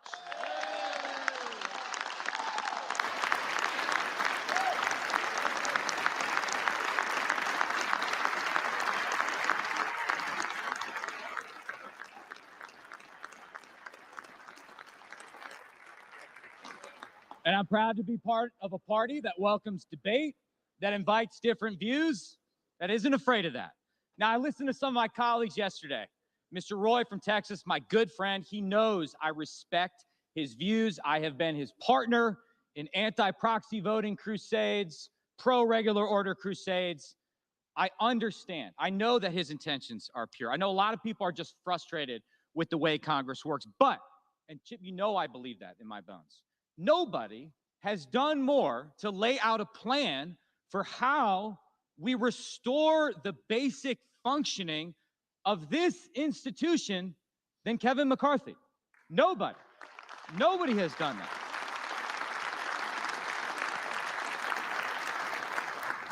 Now, you may not have gotten everything you wanted. There are things I want that I know it's just not possible to get done in this Congress. But Mr. McCarthy has gone above and beyond in terms of listening to people with concerns and laying out a plan for how we restore the basic functioning of the House of Representatives. Furthermore, I believe no one has done more to bring us into the majority than Kevin McCarthy.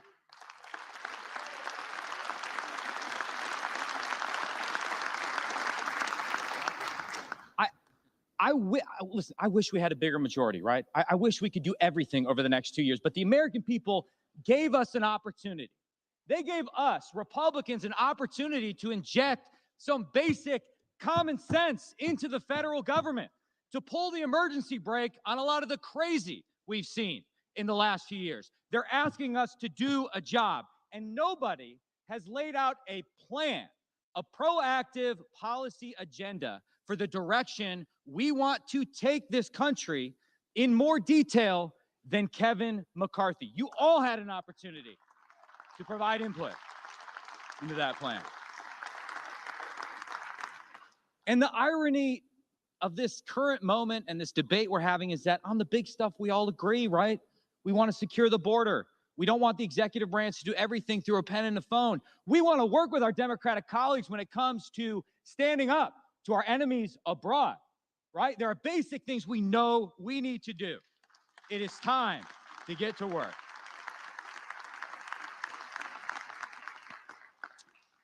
So you might tweet out some more popcorn emojis. I get it. You might write your headlines. But what I see right now is energy, a tremendous amount of energy in this Republican caucus who want to do the work of the people. Mr. McCarthy is not asking you to endorse business as usual in the House. He's laid out a plan to renew the House of Representatives and once again make it an institution that we can credibly look ourselves in the mirror and say, we are working in the people's house. For that and many other reasons, I nominate Kevin McCarthy for Speaker of the House.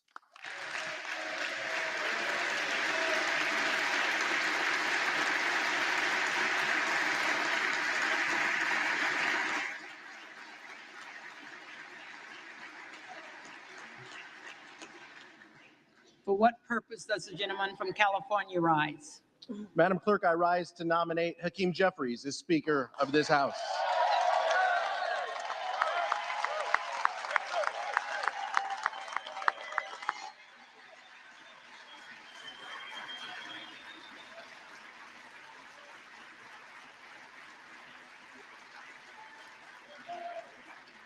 The gentleman is recognized. Madam Clerk, make no mistake, there is no frustration on our side. We are focused on serving the American people. In order to do that, we have to unite behind a speaker. And Democrats are united behind a speaker who prioritizes putting better paying jobs in industries of the future. Growing up in a working class family, he knows that a good paying job and a good education are key to economic mobility. He knows that to tackle the affordability crisis in this country, we need to make sure that everybody gets paid enough to live and work in any zip code. And he knows that by creating these jobs, we can once again make it in America. Madam Clerk, as chair of the Democratic caucus, I am directed by that vote of the caucus to present for election to the 118th Congress the Honorable Hakeem Jeffries, Representative-elect for the state of New York for the office of Speaker.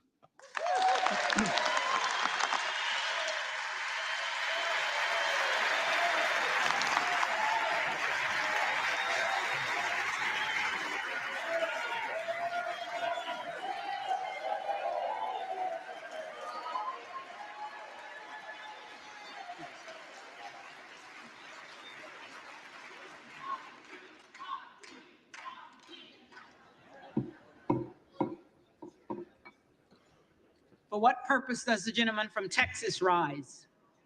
I seek to place a nomination for Speaker. The gentleman is recognized. Yesterday, my first vote for Speaker of the House was for Byron Donalds. Today, I'm rising to nominate Byron Donalds for Speaker of the House of Representatives.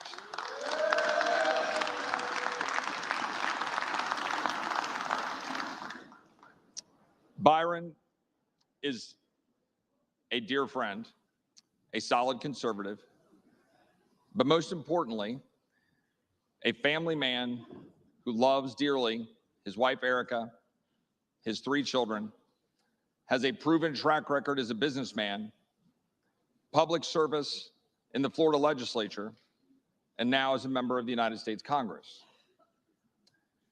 Now, here we are, and for the first time in history, there have been 2 Black Americans placed into the nomination for Speaker of the House.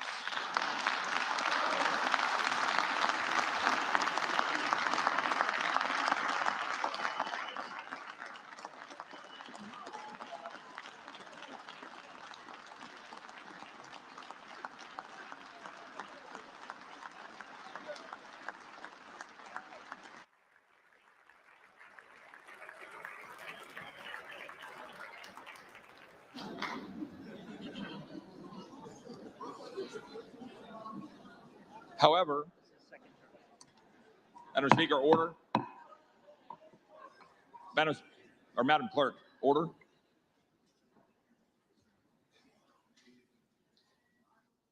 We do not seek to judge people by the color of their skin, but rather the content of their character.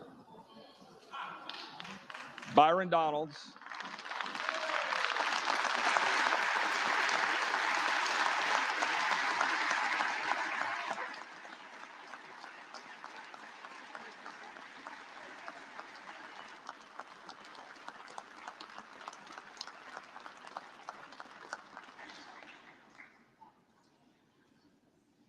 Byron Donalds is a good man raised by a single mom who moved past adversity, became a Christian man at the age of 21, and has devoted his life to advancing the cause for his family and for this country. And he has done it admirably. But there's an important reason for nominating Byron, and that is this country needs a change. This country needs leadership that does not reflect this city, this town that is badly broken.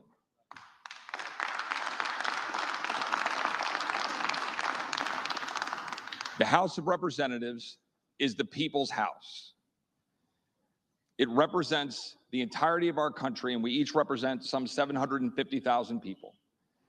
And we come here, and here we sit in a room filled with those representatives. And my friend, Mr. Gallagher, and he is my friend, and I agree with him on many things. And I agree with almost everything that you were talking about. But we should be in here having this kind of a conversation with this many people in the room about Ukraine. And we should debate the merits, and we should debate the ups and downs of being involved. We should debate the $45 billion. We should debate whether it should be more or less. We should debate whether it should be paid for. We should debate what the result we should demand. The only way you're going to get that is if you change the rules and have the leadership to advance the rules to make sure that we can do that. Now, we've had a conversation for 2 months to try to advance the ball, and we have had success in doing that. But we're not there. We're not at the place where we need to be to guarantee that we're going to be able to stand up in the face of the swamp that continues to step over the American people on a daily basis and spend money we don't have, and to continue to leave our borders open, and to continue to fund bureaucrats that are stepping over the freedoms of the American people. Byron will stand up and do that. Byron has a track record of doing that. And importantly, when we're sitting here today and we continue this debate and then have a vote, I just ask my friends on this side of the aisle, do you think that the American people support the status quo? Yes or no? Do you think that the American people want us to continue down the road of what we've been doing? Do they want us to continue to do the things since the leadership that's currently in place have been in place? Do you think they want us to continue down that path? And the argument that I would make is that they want a new face, new vision, new leadership. And I believe that face, vision, and new leadership is Byron Donalds, and I'm proud to put his name into nomination, and I yield back.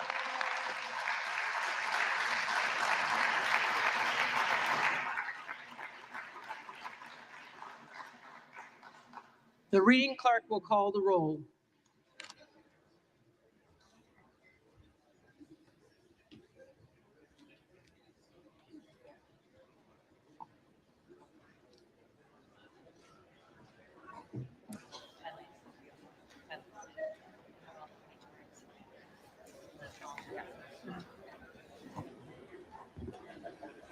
Ready? Adam. Jeffries.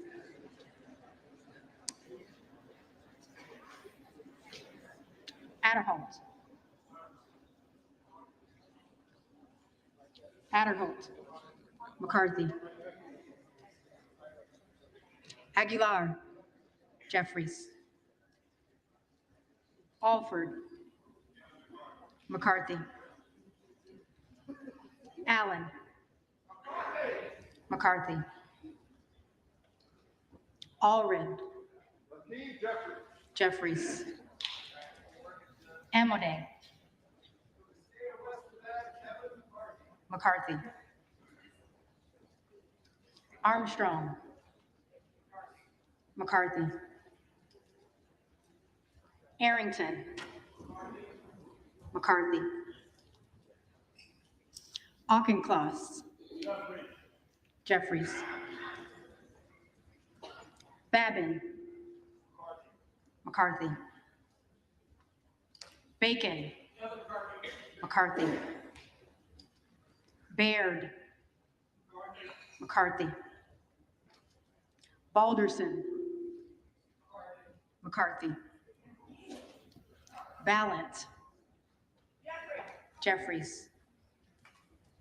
Banks. McCarthy. Barr. McCarthy. Bedagan. Jeffries. Bean of Florida. McCarthy. Beatty. Jeffries. Betts. McCarthy. Barra. Jeffries. Bergman. McCarthy. Beyer. Jeffries. Bice. McCarthy. Biggs. Donalds.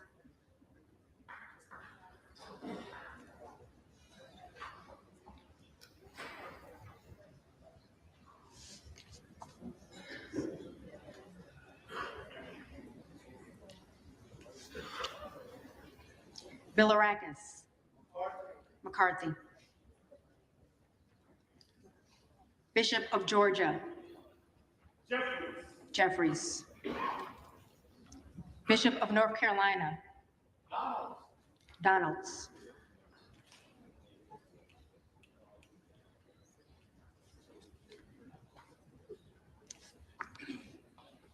Blumenauer. Jeffries. Blunt Rochester. Jeffries. Bobert. Donalds.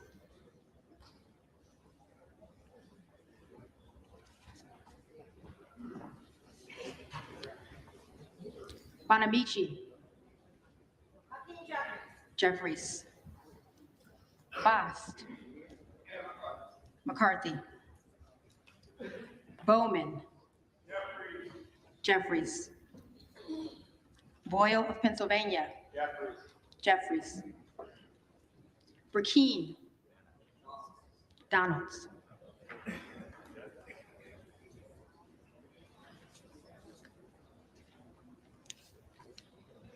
Brown. Jeffries. Brownlee. Jeffries. Buchanan. McCarthy. Buck. McCarthy. Bouchon. McCarthy. Budzinski. Jeffries. Burchett. McCarthy. Burgess. McCarthy.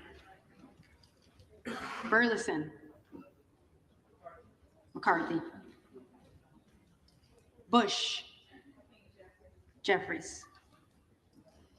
Calvert. McCarthy. Kamick. McCarthy. Caraveo. Jeffries. Carbajal. Jeffries. Cardenas. Jeffries. Carey. McCarthy. Carl. McCarthy. Carson. Jeffries. Carter of Georgia. McCarthy. Carter of Louisiana.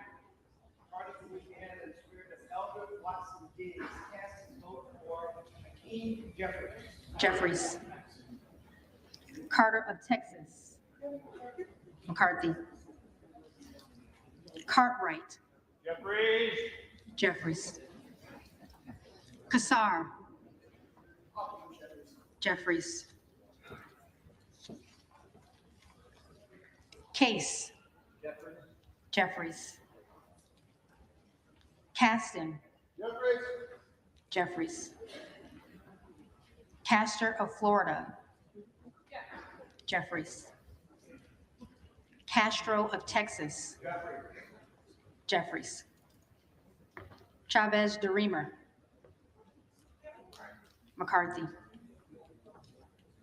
Shearfillis McCormick. Jeffries. Chu. Jeffries. Cicilline. Jeffries. Ciscomani. McCarthy. Clark of Massachusetts. Jeffries. Clark of New York. Jeffries. Cleaver. Jeffries. Klein. McCarthy. Cloud. Donalds.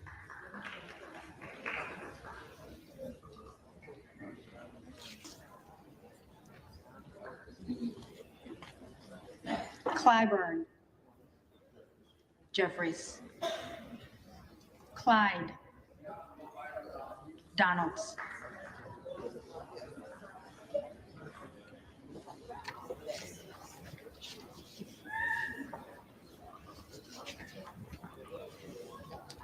Cohen.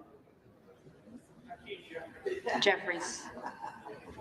Cole. McCarthy.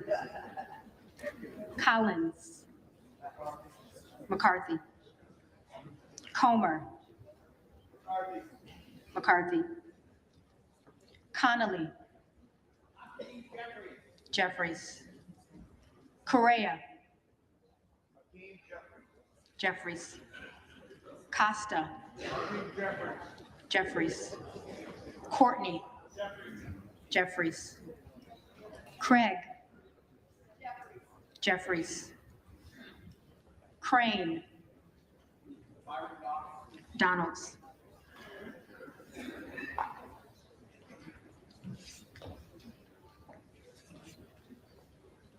Crawford. McCarthy. Crenshaw. McCarthy. Crockett. Jeffries. Crow. Jeffries. Cuellar. Jeffries. Curtis. McCarthy.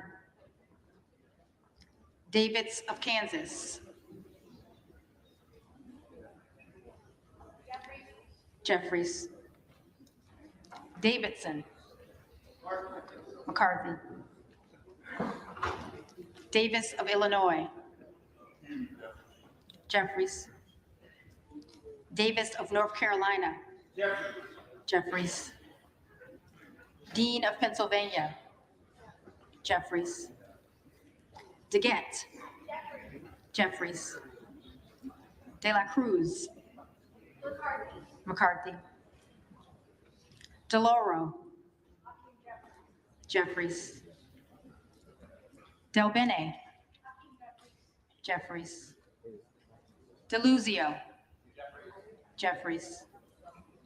DeSaulnier. Jeffries. Desjardins. McCarthy. D'Esposito. McCarthy. Diaz-Balart.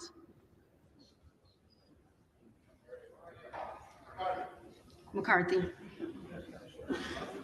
Dingle. Jeffries. Doggett. Jeffries. Donalds. Donalds.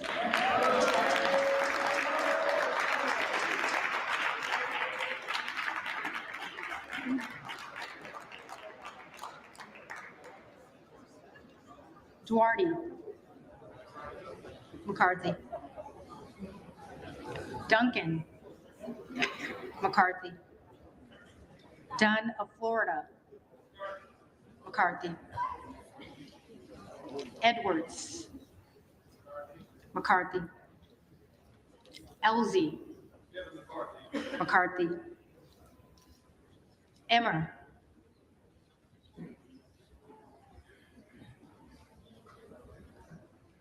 Emmer. McCarthy. Escobar. Jeffries. Eshu. Jeffries. Espaillat. Jeffries. Estes. McCarthy. Evans. Jeffries. Ezel. McCarthy. Fallon. Fourth District of Texas, vote for Kevin McCarthy. McCarthy. Feenstra. McCarthy. Ferguson.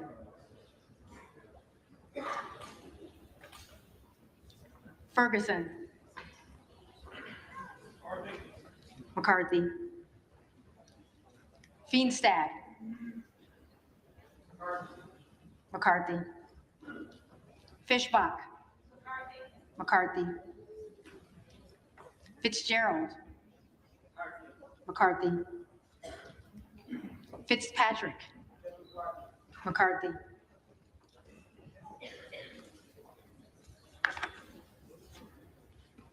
Fleischman. McCarthy. Fletcher. Jeffries. Flood. McCarthy. Foster. Jeffries. Fushi. Jeffries. Fox. McCarthy. Lois Frankel. Jeffries. C. Scott Franklin. McCarthy. Frost. Jeffries. Fry. McCarthy. Fulcher. McCarthy. Gates. Proudly cast my historic vote for Byron Donalds. Donalds.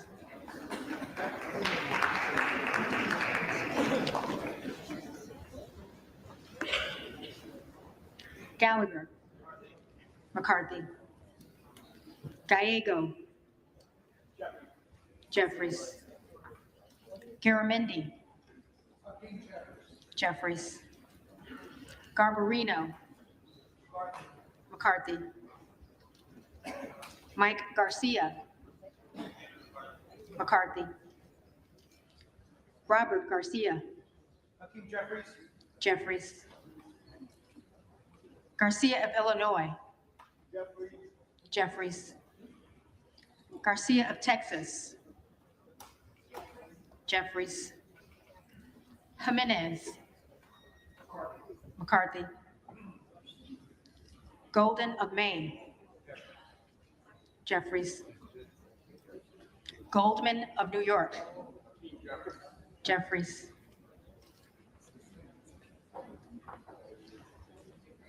Gomez. Jeffries. Tony Gonzalez. McCarthy. Vicente Gonzalez. Jeffries. Good of Virginia. Donalds.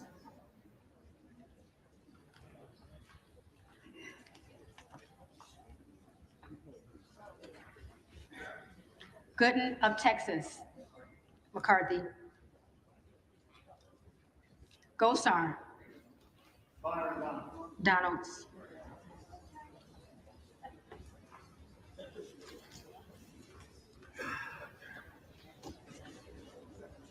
Gottheimer. Jeffries. Granger. McCarthy. Graves of Louisiana. McCarthy. Graves of Missouri. McCarthy. Green of Tennessee. McCarthy. Green of Texas. Still our lives on behalf of those who were victims of convict leasing, which was slavery by another name. 95 of whom are buried in a common grave in Sugar Land, Texas. And I proudly cast my vote. Jeffries. Green of Georgia. McCarthy. Griffith. McCarthy. Grijalva. Jeffries. Grothman. McCarthy. Guest. McCarthy. Guthrie. McCarthy. Hageman. McCarthy. Harder of California. Jeffries. Harris. Donalds.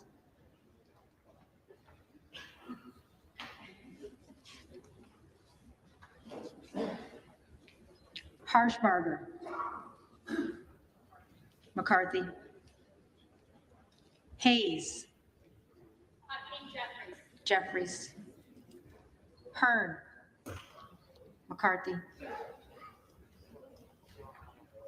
Higgins of Louisiana. McCarthy. Higgins of New York. Jeffries. Hill. McCarthy. Himes. Jeffries. Hinson.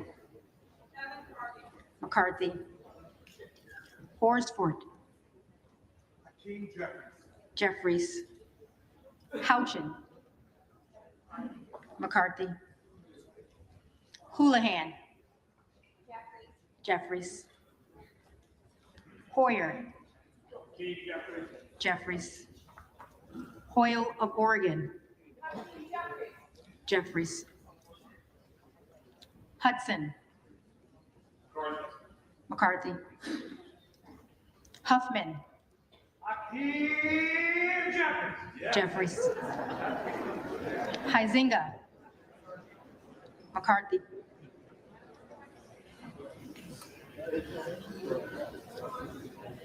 Hunt. McCarthy. Issa. McCarthy. Ivy. Jeffries. Jackson of Illinois. Jeffries. Jackson of North Carolina. Jeffries. Jackson of Texas. McCarthy. Jackson Lee. Jeffries. Jacobs. Jeffries. James.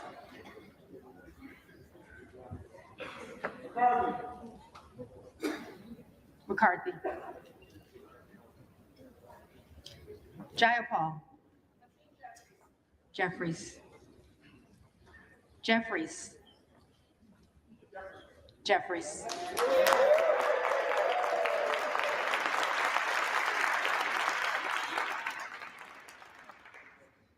Johnson of Georgia. Jeffries. Johnson of Louisiana. McCarthy. Johnson of Ohio. McCarthy. Johnson of South Dakota. McCarthy. Jordan.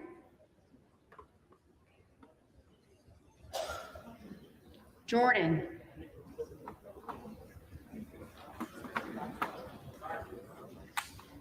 McCarthy.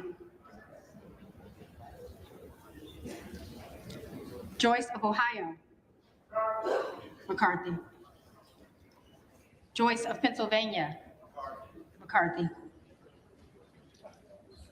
Kim Laugardove. Jeffries. Captor. Jeffries. Kane of New Jersey. McCarthy. Keating. Jeffries. Kelly of Illinois. Jeffries. Kelly of Mississippi. McCarthy. Kelly of Pennsylvania. McCarthy. Khanna. Jeffries. Kiggins of Virginia. McCarthy. Kildee. Jeffries. Kiley. McCarthy. Kilmer. Jeffries. Kim of California. McCarthy. Kim of New Jersey. Jeffries. Krishnamurthy. Jeffries. Custer. Jeffries. Kustoff. McCarthy. LaHood. McCarthy.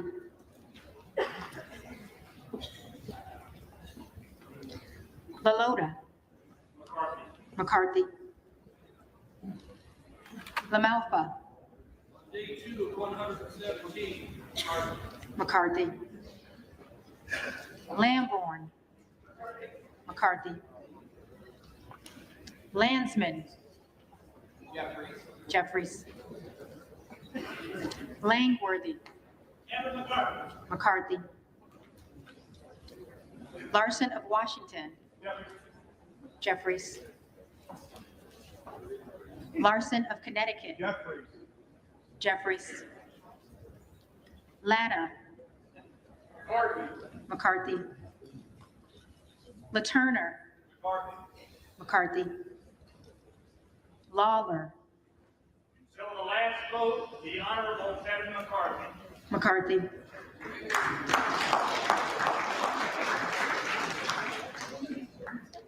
Lee of California. Jeffries. Lee of Florida. McCarthy. Lee of Nevada. Jeffries. Lee of Pennsylvania. Jeffries. Ledger Fernandez. Jeffries. Lesko. McCarthy. Letlow. McCarthy. Levin. Jeffries. Liu. Jeffries. Lofgren. Jeffries. Loudermilk. McCarthy. Lucas. McCarthy. Lukemeyer. McCarthy. Luna. Donalds.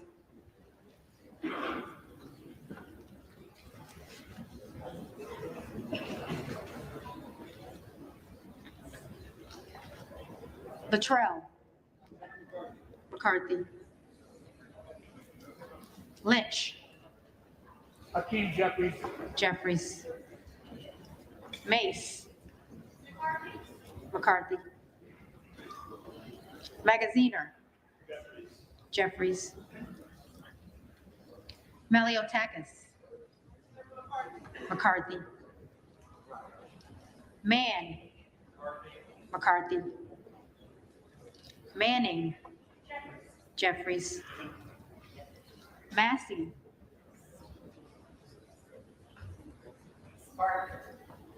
McCarthy. Mast. McCarthy. Matsui. Jeffries. McBath. Jeffries. McCarthy. McCarthy.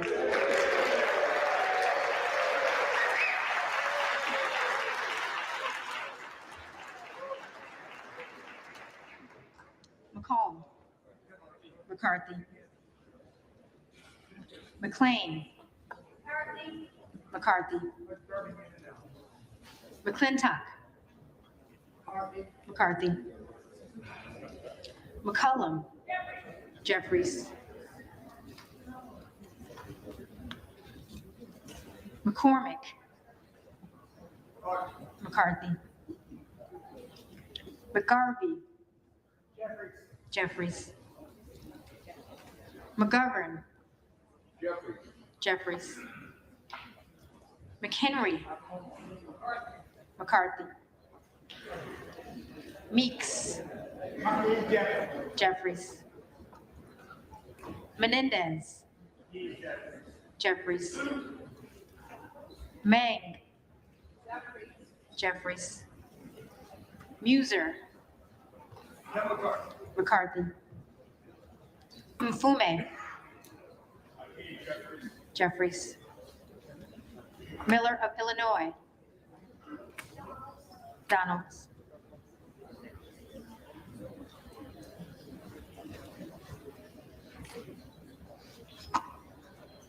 Miller of Ohio. McCarthy. Miller of West Virginia. McCarthy. Miller Meeks. McCarthy.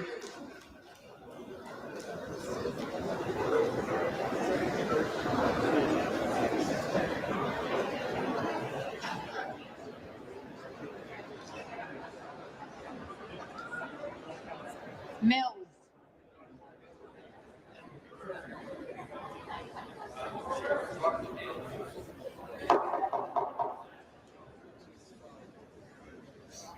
Mills. McCarthy. Molinaro. McCarthy. Molinar. McCarthy. Mooney. McCarthy. Moore of Alabama. McCarthy. Jeff. Whitman. McCarthy. Womack. McCarthy. Yakum.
Simply wanted to comment on some of the folks you see there on your screen. Matt Gates in the center lower, and that's Andy Harris of Maryland.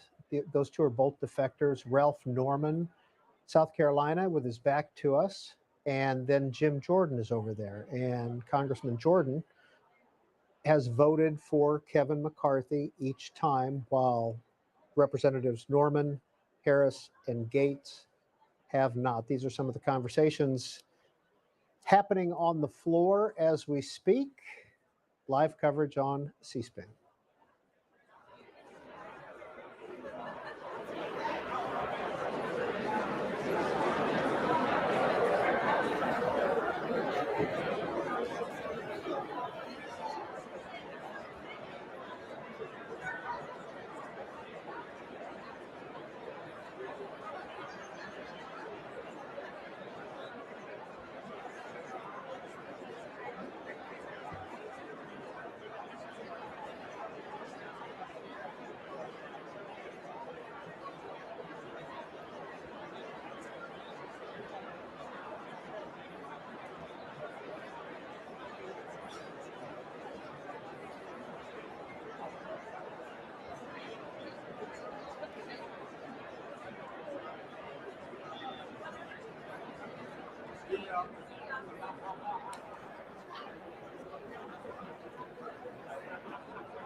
And on your screen is Congressman Byron Donalds of Florida, and that's Tom Emmer, the white-haired gentleman sitting with him. He is the Republican whip, and he is from Minnesota, and he's a strong McCarthy supporter. Byron Donalds, of course, got unofficially 20 votes for Speaker.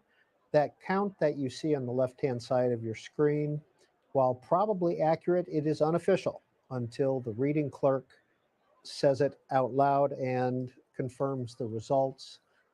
Very similar to the third ballot yesterday, except one present vote instead of a vote for Kevin McCarthy by Victoria Sparks, Republican of Indiana. Jim Jordan was the third nominee yesterday with 20 votes. This time it's Byron Donalds, but Jim Jordan has voted for Kevin McCarthy all 4 rounds so far.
The tellers agree in their tallies that the total number of votes cast is 433, of which the Honorable Hakeem Jeffries of the state of New York has received 212.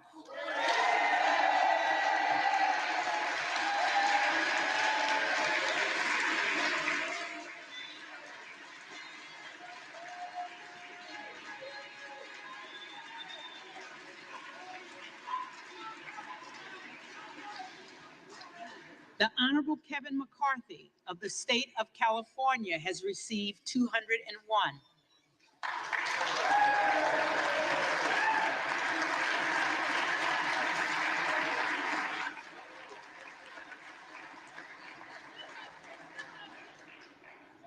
The Honorable Byron Donalds of the state of Florida has received 20.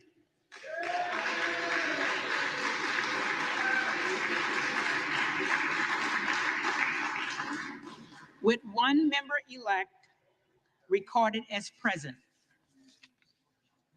No member-elect having received a majority of the whole number of votes cast, a speaker has not been elected.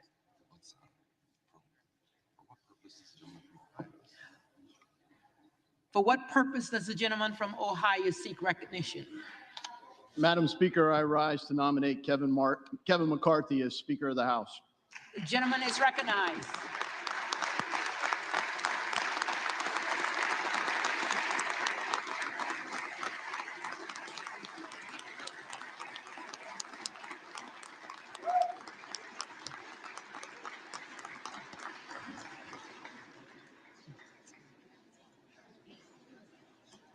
Now, why would I, as a conservative, as an Army Ranger, business guy, the first guy that the House Freedom Caucus backed in a congressional race, why would I nominate Kevin McCarthy to become the next Speaker of the House? Why would Jim Jordan? Why would other conservatives like Thomas Massie, Jim Banks, Kevin Hern, and others support Kevin McCarthy as Speaker of the House. You know, something in our nature as humans causes us to dehumanize others when we engage in conflict. Dehumanizing others makes it easier to ascribe bad motives and to engage in the fight. But it also makes it harder to understand one another. As actions push further disagreement, arguments tend to escalate rather than resolve. We're on the precipice of such a destructive argument today. I plead with all of my Republican colleagues, let cooler, more rational heads prevail. Let us unite as Republicans to elect the next Speaker of the House. Unlike Democrats, nearly every Republican at least campaigns on some form of smaller, more accountable government. Once we get here, the bipartisan consensus keeps growing a bigger, less accountable government. The American people know that the status quo is broken, that we've become less free, less safe, and more burdened by debt. The American people are sick and tired of it, and they keep sending us reinforcements. Reinforcements that today help make up our small majority. But a majority is only a majority if we actually work together. Now, lots of people back home don't trust anyone in this town. Perhaps we would be wise to listen to them and some wisdom from Ronald Reagan. Trust, but verify. Trust is a fragile condition and easily broken. As I've listened to my friends, 20 of whom have opposed Kevin McCarthy as Speaker of the House, and others, the root issue is this: they do not trust Kevin McCarthy. What can heal that divide? Right now, there are a lot of colleagues that don't trust 20 or more of my fellow Republicans.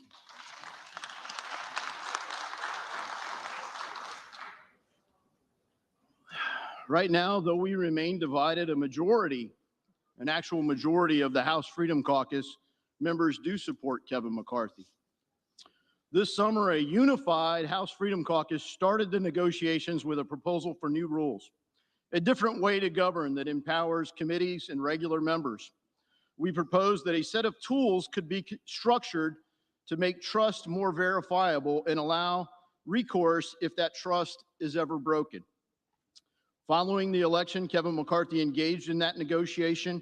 He led the conference to adopt substantive reforms that will make our majority more effective.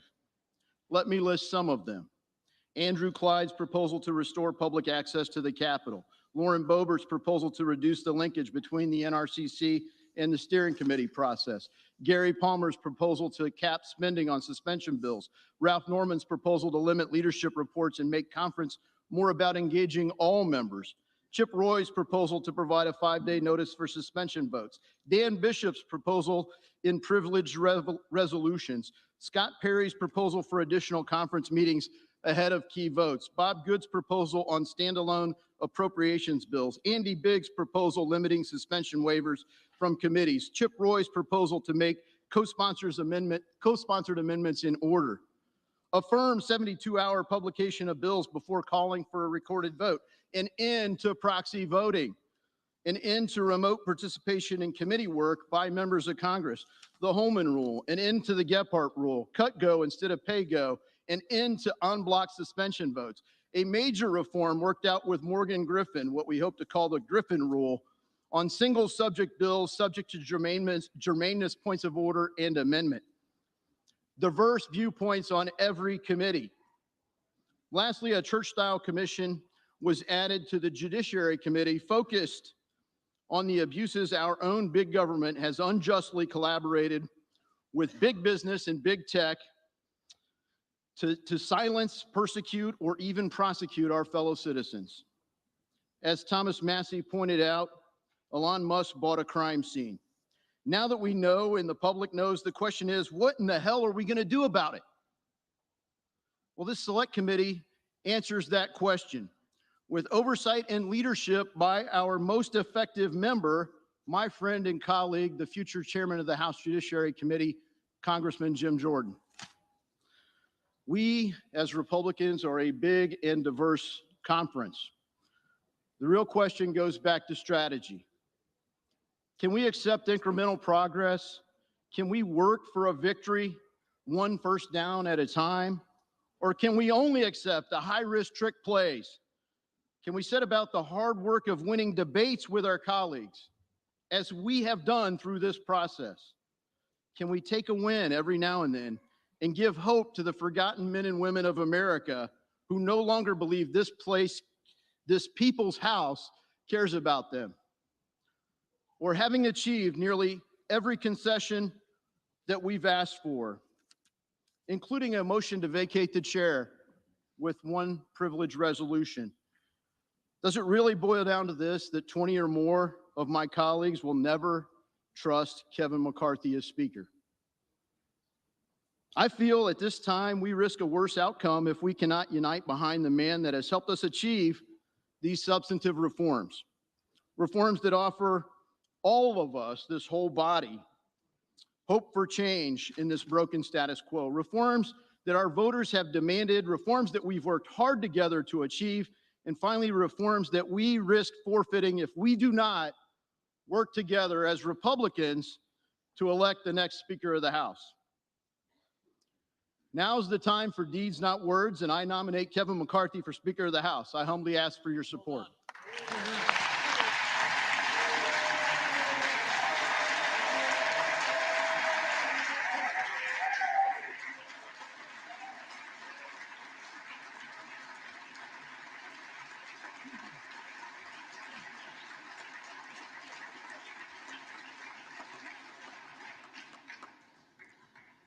For what purpose does the gentleman from California rise? Madam Clerk, I rise to nominate Hakeem Jeffries as Speaker of the House. The gentleman is recognized.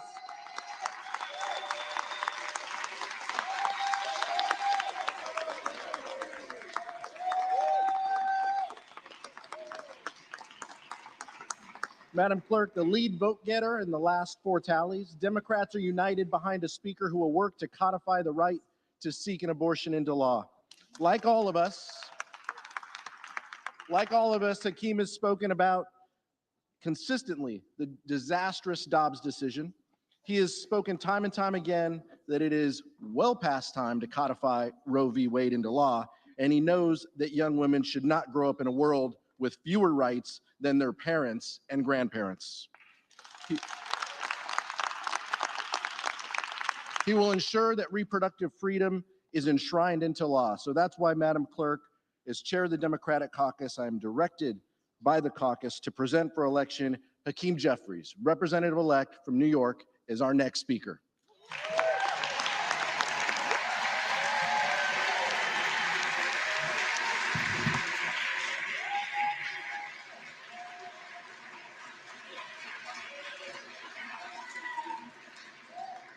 For what purpose does the gentlewoman from Colorado rise?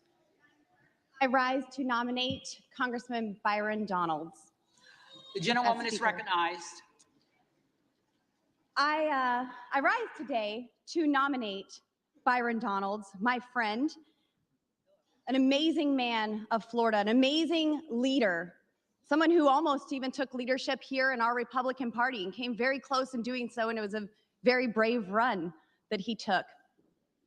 He's a man who understands what tough times look like, and has come out of those tough times even stronger, more liberated, and as a leader. Now, we just heard from my respected colleague from Ohio, and he stated some amazing rules that we have been able to get an agreement on, I think. We were threatened pretty heavily in conference, saying if we don't do as we ought, then some of those rules may just go away. But even naming the germaneness rule, which is really fantastic, after Morgan Griffith, well, that was our idea too. My question is, why didn't the supposed leader of the Republican Party present these rules? Why were we fought so hard on these rules? The barrier that still stands in the way of these rules is the structure that prevents us from rolling over. And as my friend from Chip Roy stated, we need the tools and the leadership to do our job correctly. And I believe that Byron Donalds is the man to lead us to that path of getting America on track and uniting the Republican Party. My colleagues and I have worked tirelessly for months to build consensus, to negotiate in good faith, to help unify our party on border security, energy security, debt reduction, term limits, earmarks, among other many common sense policies. But too often our efforts have fallen on deaf ears. Our border is wide open. Inflation is out of control. The Senate just passed $1.7 trillion without our input. So let me be clear. Our job is not to coronate the biggest fundraiser or rubber stamp the status quo or keep on going along to get along. It's to use our votes to elect a speaker who will enable us to get our country back on track. Getting the job done is what we were elected to do. And that starts with having a leader who supports Republican principles, builds consensus, and has a proven track record of success. Byron Donalds is that leader. Republicans, including many moderates, have been impressed by Byron Donalds. They're impressed by his ability to work together. They respect his leadership. We see him as someone who can communicate what we are all wanting to do in this House to Americans. And he represents so much more than just his district in Florida. Many millions of Americans all over this nation praise the work and the leadership of Byron Donalds. So let's work together. Let's stop with the campaign smears and tactics to get people to turn against us. Even having my favorite president call us and tell us we need to knock this off. I think it actually needs to be reversed. The president needs to tell Kevin McCarthy that, sir, you do not have the votes and it's time to withdraw. And with that, I yield. Thank you. I yield. Yield back. Yes, ma'am.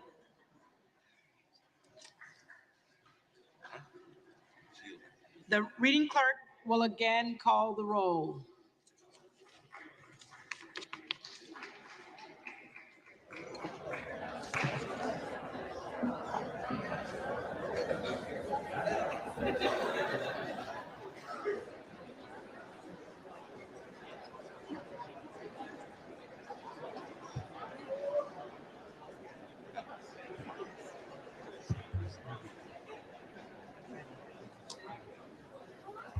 Adams. Jeffries. Adderholt. McCarthy. Jeffries. Garbarino. Garbarino. Mike Garcia.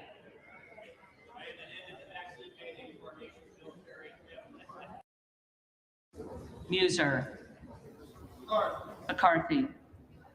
Mfume. Jeffries. Schreier of Texas.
discussing a motion to adjourn after that, but no decisions have been made.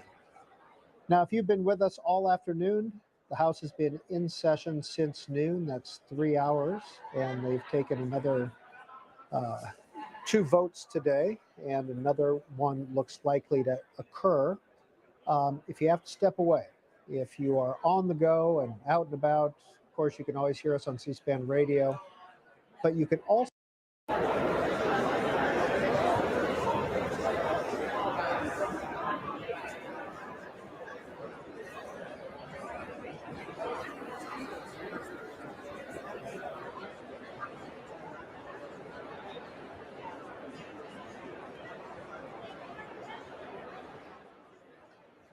And that, of course, is Representative Matt Gaetz, who has voted all 5 times against Kevin McCarthy. But who he's talking to there is Ken Buck, Republican of Colorado, who has indicated that the 5th ballot, the last time the Speaker vote was held, was the last time that he was committed to Kevin McCarthy.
Americans, not just a select few.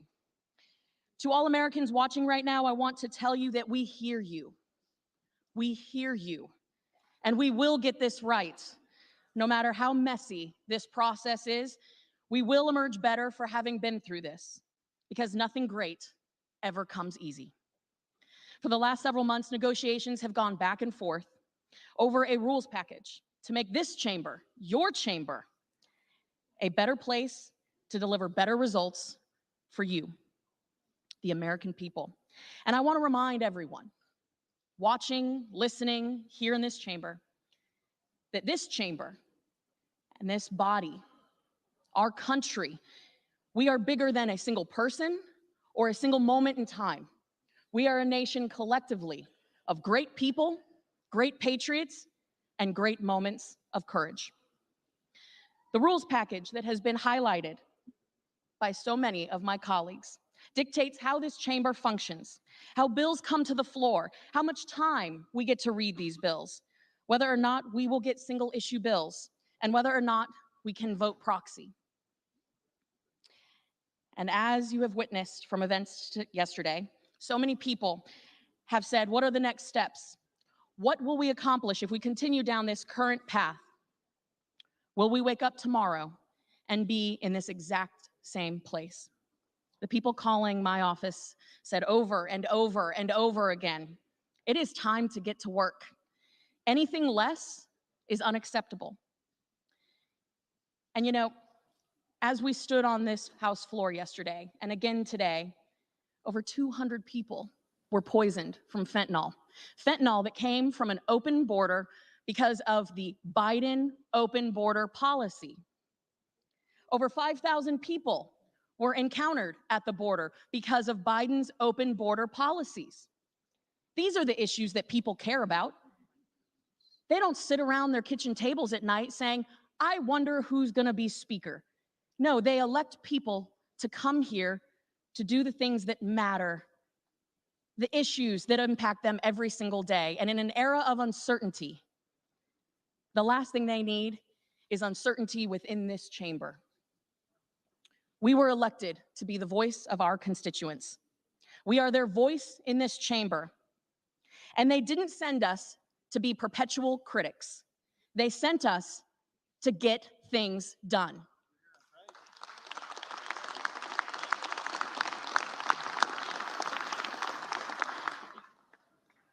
And as we all know, because after all, we are in politics, the line of critics is always long.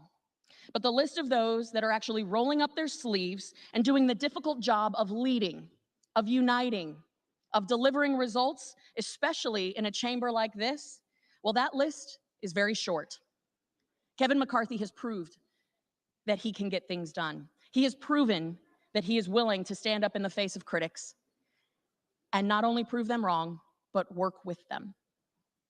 The only thing sovereign in this republic are its people, and they have deemed it right to place a check on the Biden administration and put our party, the Republican Party, in control of this chamber.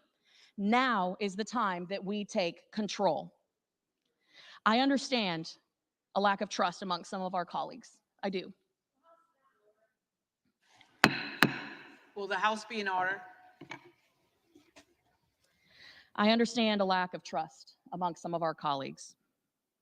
But what I am asking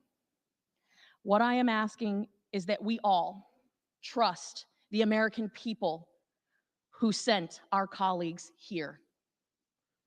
This House is the only part of the federal government that stands for election every 2 years. Therefore, this chamber is an instrument of the people's will. And the people have overwhelmingly voted for Kevin McCarthy.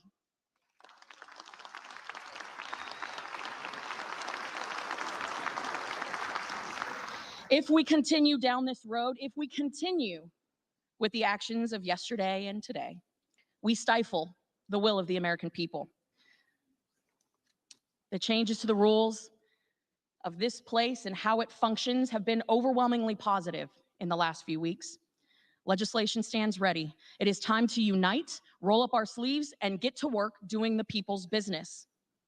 The gentleman, my friend, Kevin McCarthy from California, has done more than anyone in this chamber to secure a Republican majority. Many of the people who are members here today are, quite frankly, here because of his leadership, because they have trusted him, and he has gone out of his way to make sure that every single one of us has had a voice at the table. Furthermore, every single returning Republican in this chamber who cast a vote 2 years ago in the last Congress voted for Kevin McCarthy as our leader. We were united then, and we must unify now. That's the only way to start the people's business, the very reason that we're all here. It's to unify and get to work. Because we must commit to unity instead of division, because we owe it to the American people who sent us here. We must choose to lead in the face of a liberal Senate and Obama's JV team in the White House. We owe it to the American people. The American people sent a conservative majority to govern this body, but we cannot even begin to govern because, heck, we can't even swear in as members of Congress.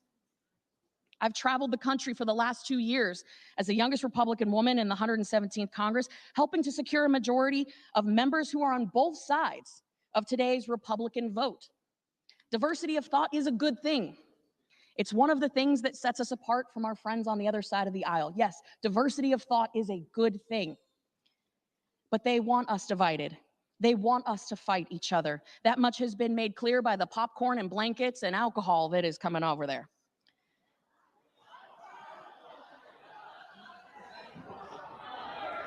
The House is not in order.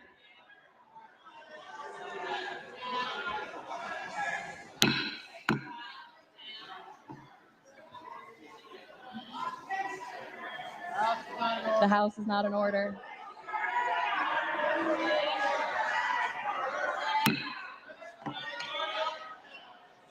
That's in order. The clerk would ask all members-elect to abide by the established decorum of the House while making nominations. Gentlewoman is recognized.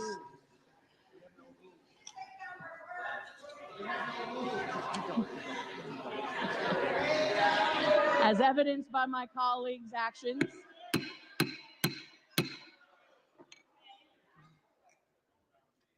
So today I am asking my friends and colleagues, are we the party of Reagan Republicans? Reagan, who said, someone who is with me 80% of the time is a loyal and good friend, not a 20% traitor? Are we the party of Reagan? That is the question that I ask you to answer as we embark on this next ballot. It's upon us to remain a nation of equal opportunity, not equal outcome. That is what is on the line here today, and that is why I am nominating Kevin McCarthy, and I humbly ask for your support. Madam Clerk, I yield back.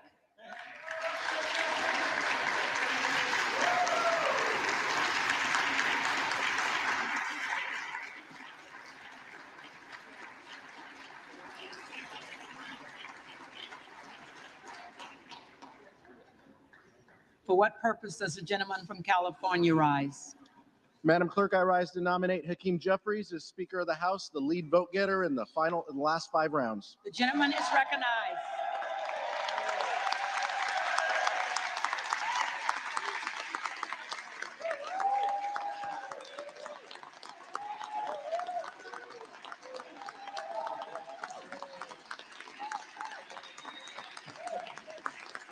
Madam Clerk, Democrats are united behind a speaker who will build safer communities.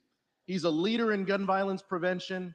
He has worked to make our criminal justice system more fair, more equitable, and more effective, and he's done it working with both sides of the aisle. A leader who has a track record in actually getting things done.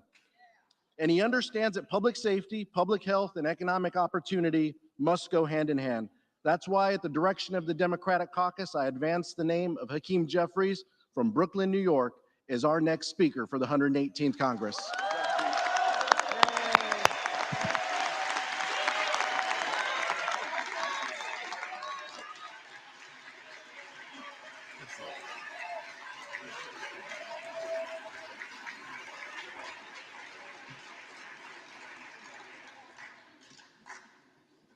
For what purpose does the gentleman from Pennsylvania rise?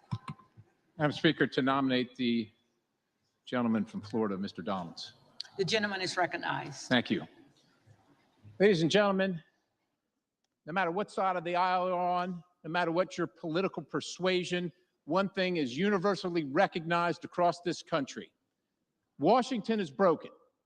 Washington is completely broken. Whether it's a wide open border, millions of people streaming across, terrorists, criminals, fentanyl coming right to your community, not at the border, but into your community. Overdoses happening in your towns, funerals happening in your town because the border's open, because this place is broken. 12 days ago, in the middle of the night, 4,000 pages showed up over here,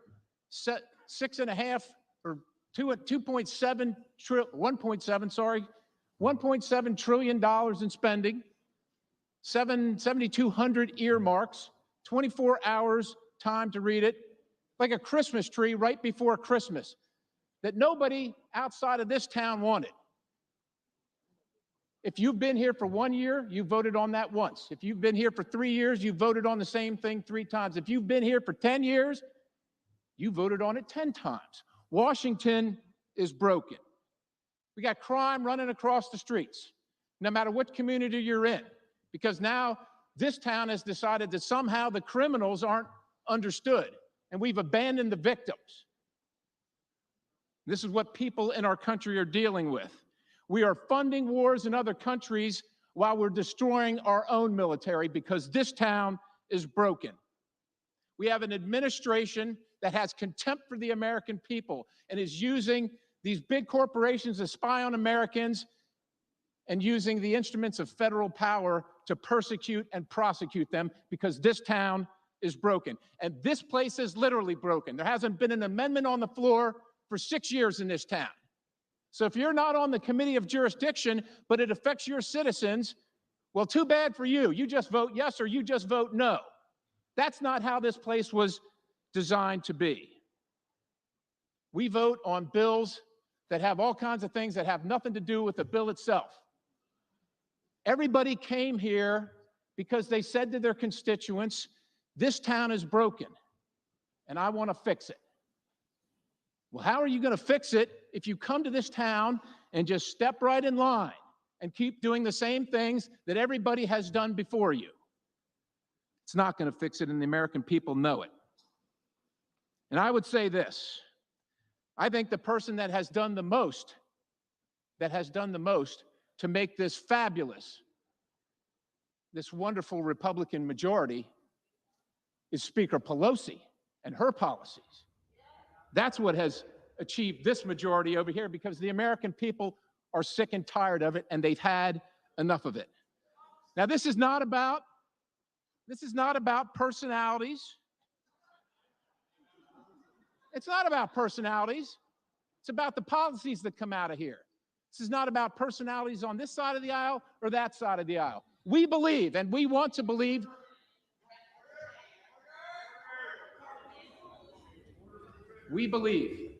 and we want to believe that every person that comes here, left, right, center, has the best intentions for our country. The best intentions for our country. And it's not about the personalities in this contest. It is not personal for us.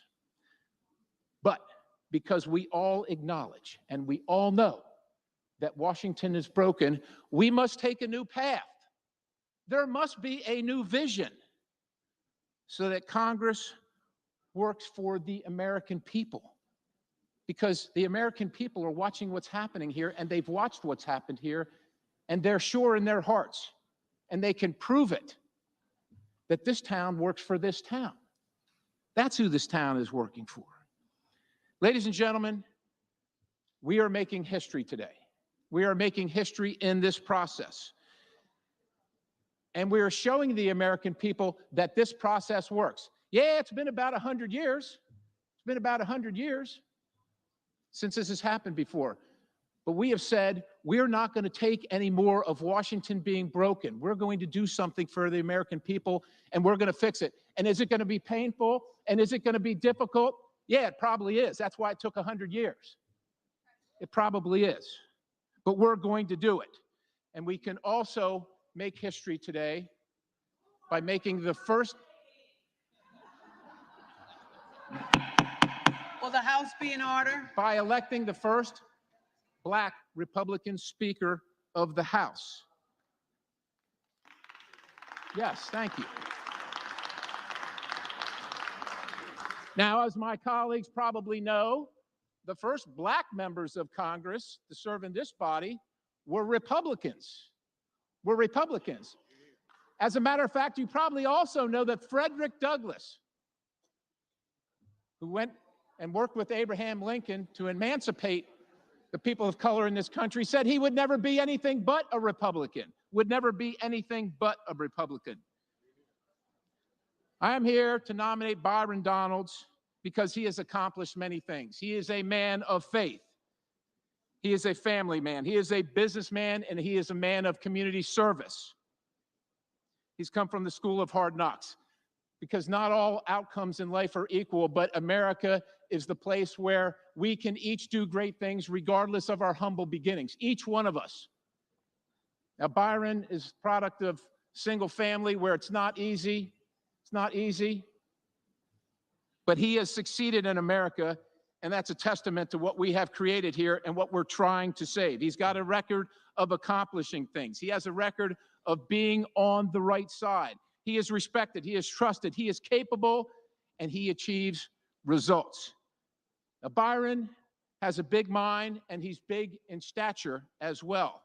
He's very nice, but I will tell you this, in a negotiation with Chuck Schumer, I sure will want to be on the other side of Byron Donalds. He knows who he is, he knows what his foundation is, and he knows that Washington is broken, and what Chuck Schumer sends over here isn't going to work out for the American people.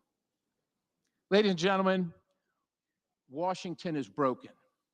Byron Donalds will inspire us and restore our citizens' faith that this institution actually works for them. And it is my highest honor to nominate the gentleman from Florida, Byron Donalds, to be the next Speaker of the House, and I yield.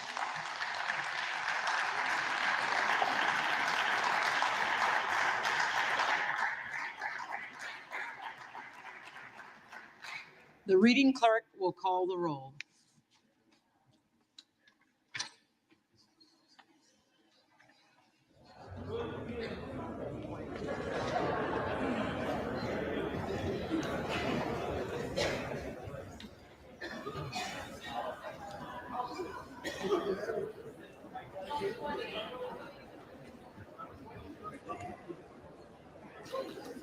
Adams.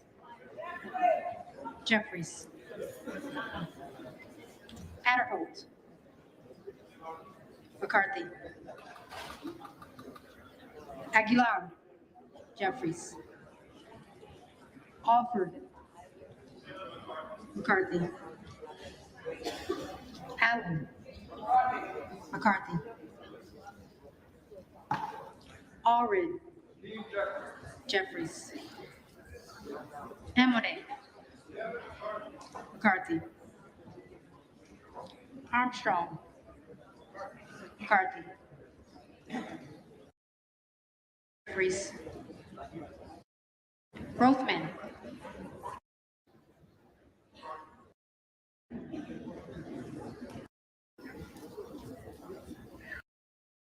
Jeffries. Thompson of Pennsylvania. McCarthy. Tiffany. McCarthy. Timmons. McCarthy. Titus. Jeffries. Tlaib. Jeffries. Takuda. Jeffries. Tonko. Jeffries. Torres of California. Jeffries.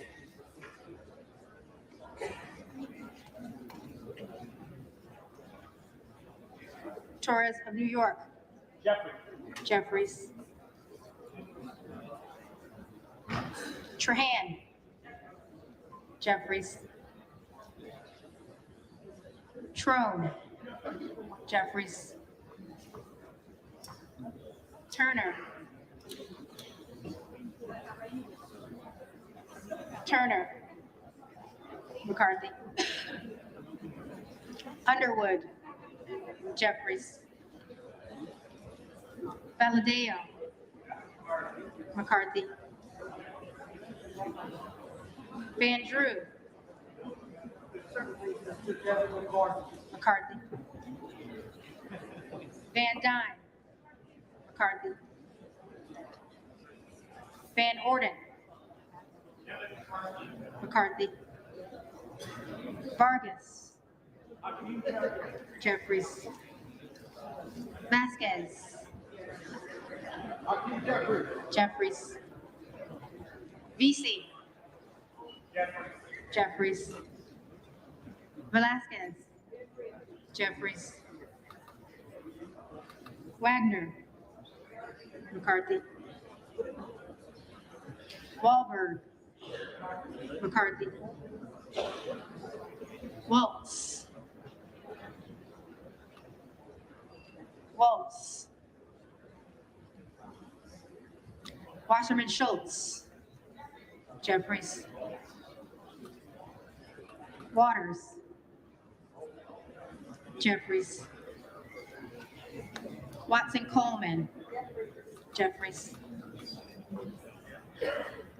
Weber of Texas. McCarthy. Webster of Florida. McCarthy. Winstrup. McCarthy.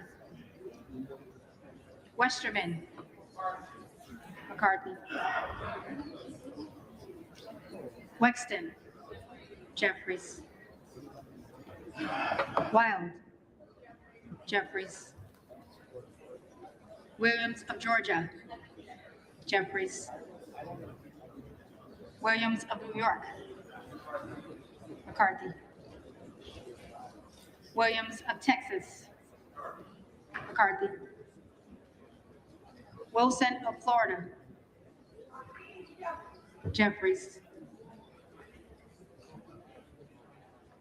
Wilson of South Carolina. McCarthy. Whitman. McCarthy. Womack. McCarthy. Yakum. McCarthy. Zinke. McCarthy.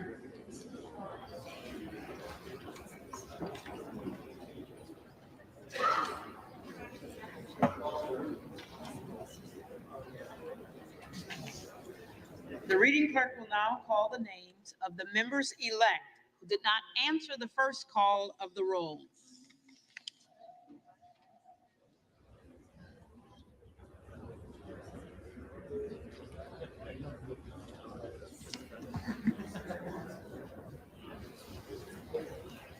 Bergman.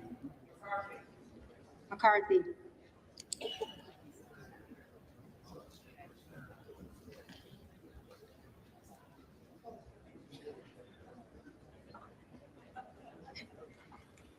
Buck.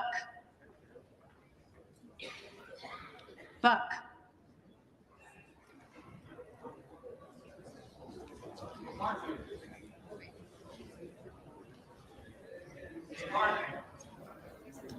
McCarthy.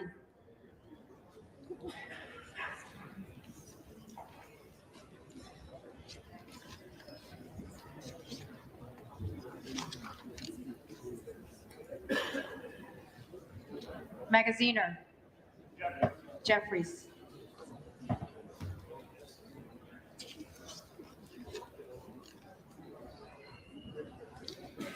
Miller of Ohio. McCarthy.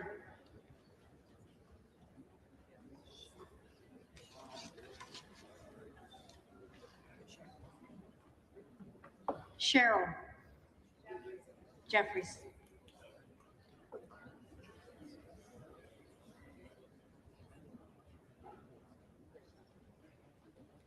Smith of Missouri. McCarthy.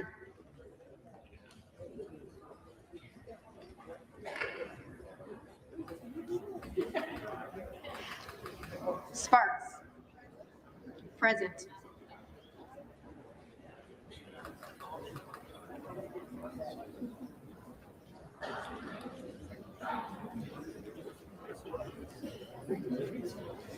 Waltz.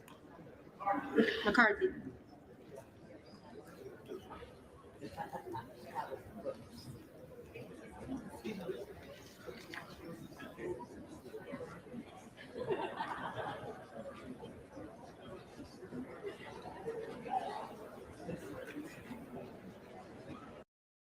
In just a few minutes.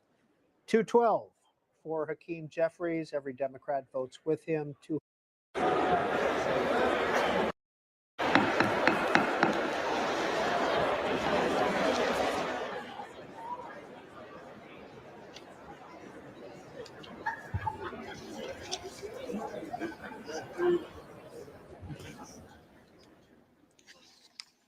The tellers agree in their tallies that the total number of votes cast is 433, of which the Honorable Hakeem Jeffries of the state of New York has received 212.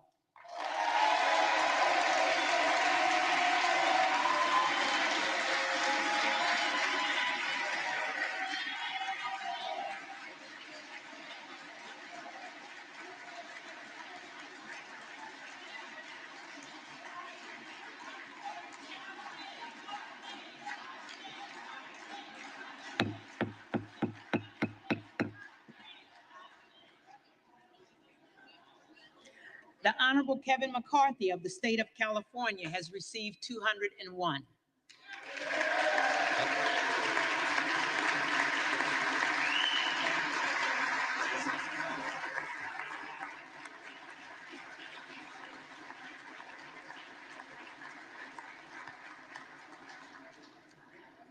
The Honorable Byron Donalds of the state of Florida has received 20.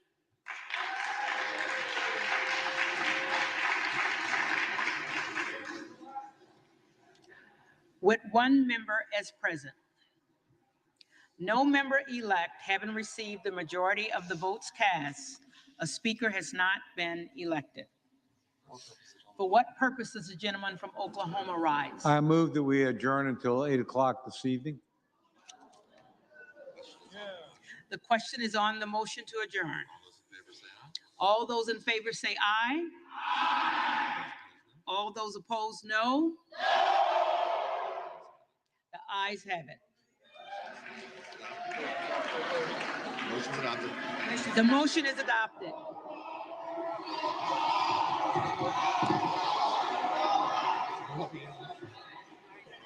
Is a member demanding the ayes and nays? Is a member demanding the ayes and nays? Okay, motion is adopted. The motion is adopted. House stands adjourned until 8 p.m. tonight. The House stands adjourned until 8 p.m. tonight.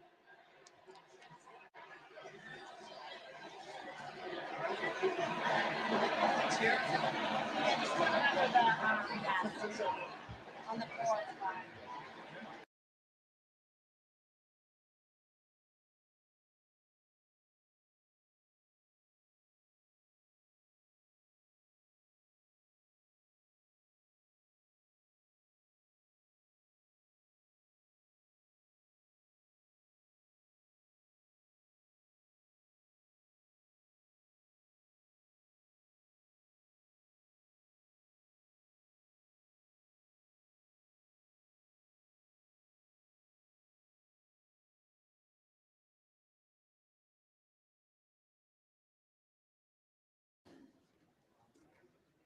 Would you pray with me?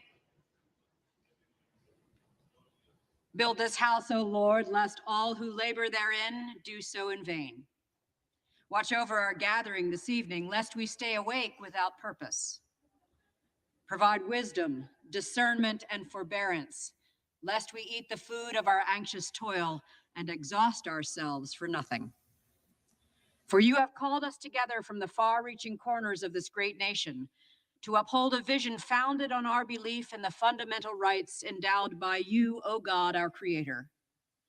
And you have appointed each person here to represent this country's rich diversity of thought and experience, race and creed, that collectively we would serve as a city on a hill, a light to the world, revealing the strength and nobility to be found in our union. Remind us that we fulfill this divine mission only when we acknowledge that we are meant to function as one body. Nothing you ordain can be accomplished without the trust in and respect for each other. You have graced each of us differently, with passion and compassion, insight and oversight, voice and vote, that we would use these gifts to build up the larger body, which is these United States. Deliver us from intransigence and impudence. Free us from fear and control, that in our deliberations this night, the light that shines from the dome above us would clearly reflect the commitment we each make to freedom, justice, and peace in our world. In the name of our guardian, guide, and stay, we offer our prayer. Amen.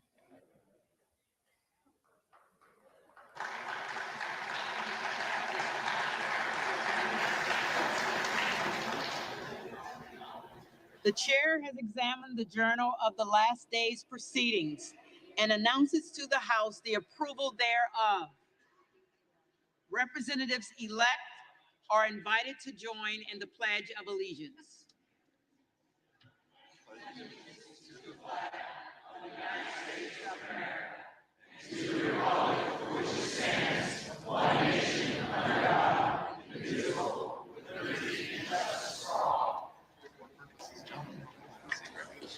For what purpose does the gentleman from Oklahoma seek I move that recognition? we adjourn until noon tomorrow.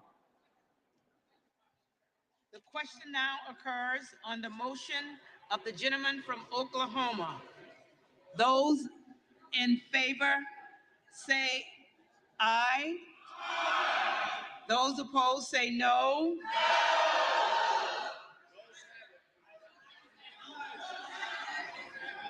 Call it how you hear it.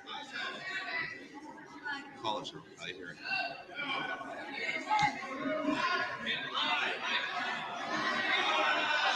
So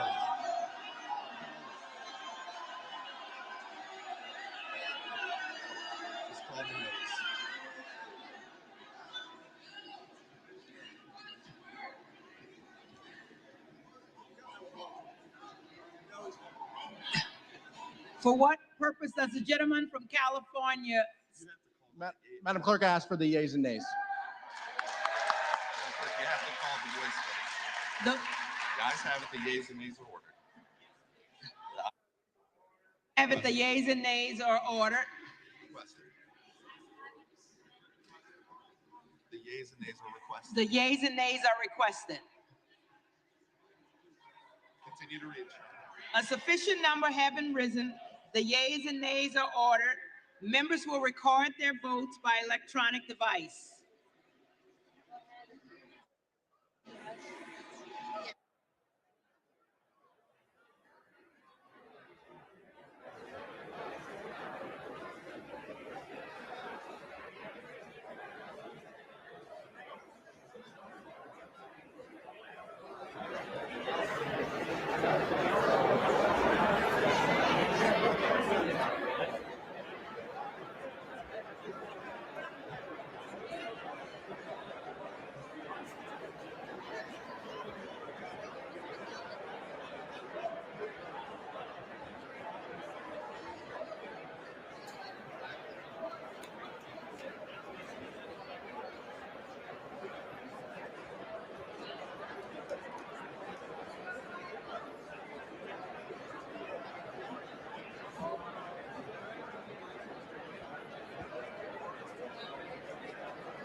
The House of Representatives, for the first time in 2 days, taking an actual vote to adjourn. They've done it by voice vote over the last couple of days, but tonight you heard a rowdy response from the lawmakers in the chamber demanding a vote. This is being done electronically, so we expect it to go quickly. You can see it's a 15-minute vote. All the members are in the chamber, so they'll start voting. You can see the numbers are racking up.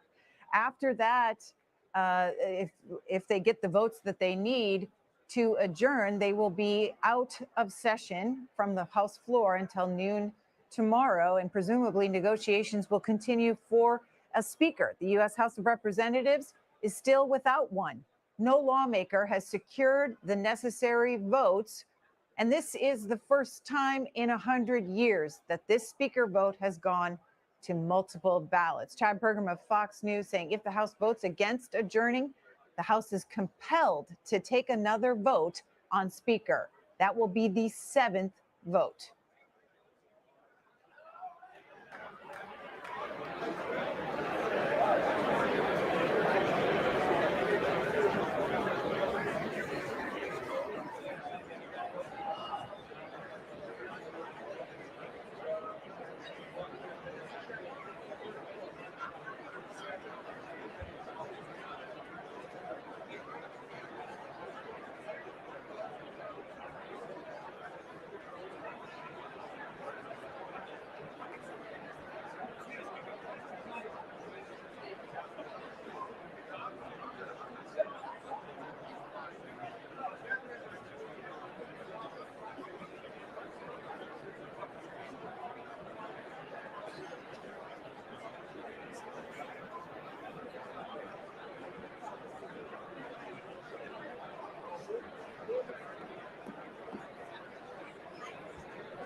On the right-hand side of your screen, you can see the tally on this motion to adjourn. You can see the votes are taking place. They are doing this electronically. They have about 9 minutes left in this vote. On the left-hand side of your screen, you can see C-SPAN cameras capturing the action on the floor as lawmakers mill about and they wait for this vote to conclude and see what happens next. Like all of us, are they going to get the votes to adjourn until noon tomorrow, or will they be compelled to take a 7th vote for Speaker? Robert Costa, who reports for CBS News, is reporting that McCarthy allies are telling colleagues that his meeting tonight with the critics was an airing of grievances that wasn't a disaster. Many problems remain, but Emmer, that's the whip for the Republicans, Tom Emmer, who counts votes, Emmer's office huddle, have at least sustained conversations. McCarthy is not dropping out. He still sees a path, according to several House Republicans. He also, Robert Costa, reporting that the view among the old bulls on the GOP side tonight is that the group of McCarthy critics is not a monolith. And while Gates and Boebert and a few others might never vote A, hard promises on how primaries and committees are handled could nudge this a bit, but the talks need time to unfold. And that is why you saw Tom Cole, Republican of Oklahoma, an ally of Kevin McCarthy, offer this motion to adjourn.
Couple minutes left here on this vote to adjourn until noon tomorrow. You can see Democrats are in unison in voting no on adjourning. They've been joined by one Democrat, Paul Gosar one Republican, excuse me, Paul Gosar of Arizona.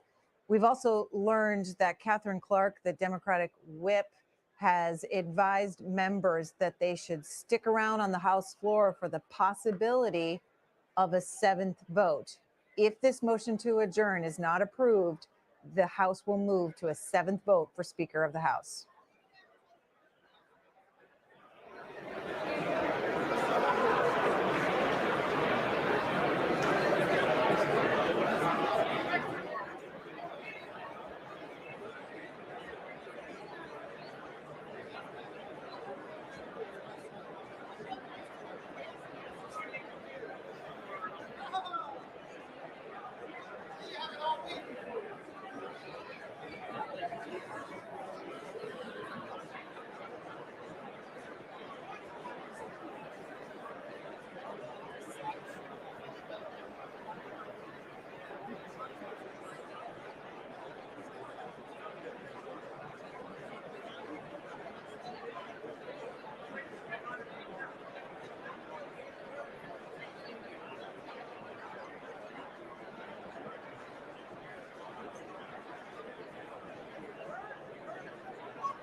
Have all members-elect voted?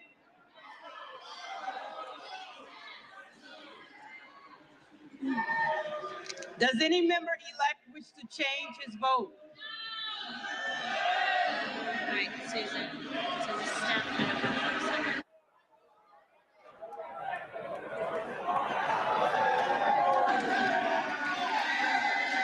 Read the change. Off no, on aye for Mr. Gosar.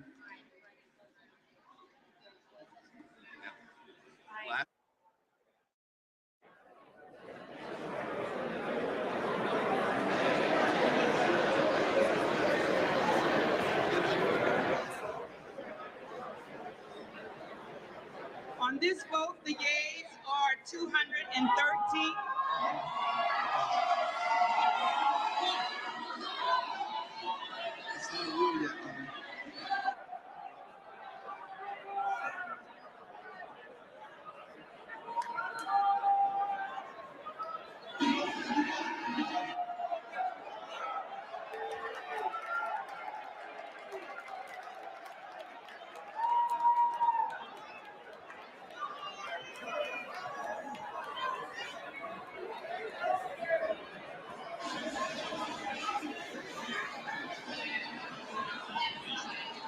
Mr. Jackson of Texas. Mr. Jackson of Texas votes aye.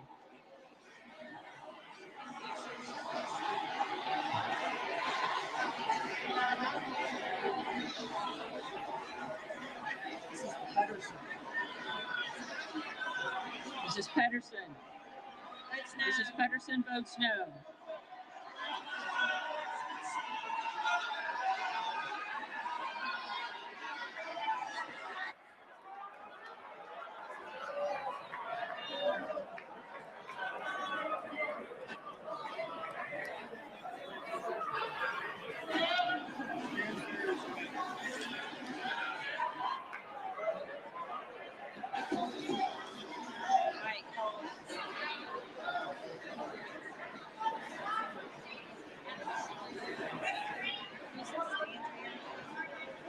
Ms. Stansberry. Ms. Stansberry votes no. Ms. Van Dyne. Ms. Van Dyne voted aye.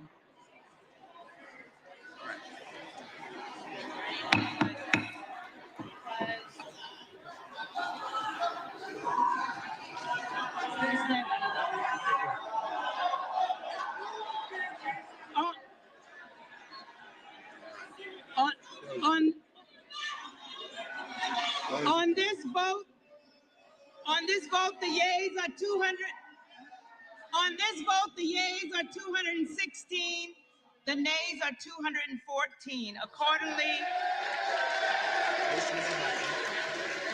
the motion is adopted. Accordingly, the House stands adjourned until noon tomorrow.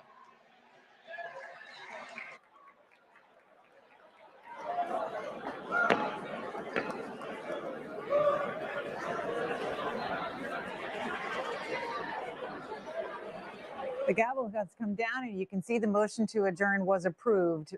It looked like a nail biter there toward the end. You can see the lawmakers in the well of the chamber, many of them yelling it sounded like to hold the vote open. There were a handful of people that did not vote at all on this motion to adjourn. It was approved, though, 216 to 214. That means the House is coming back tomorrow at noon. We will see what happens in between now and then on this vote to elect the next speaker. They do the incredible, help save lives. So can you. Your CSL plasma donation can help create 24 life-saving medicines. Be rewarded for your generosity. Help save so many lives. Donate at CSL Plasma today. My heart just breaks for all officers and their families. The Ontario Provincial Police officer was 28 and had just learned he had passed probation when he approached a vehicle in a ditch and was fatally shot. And as brave young men died.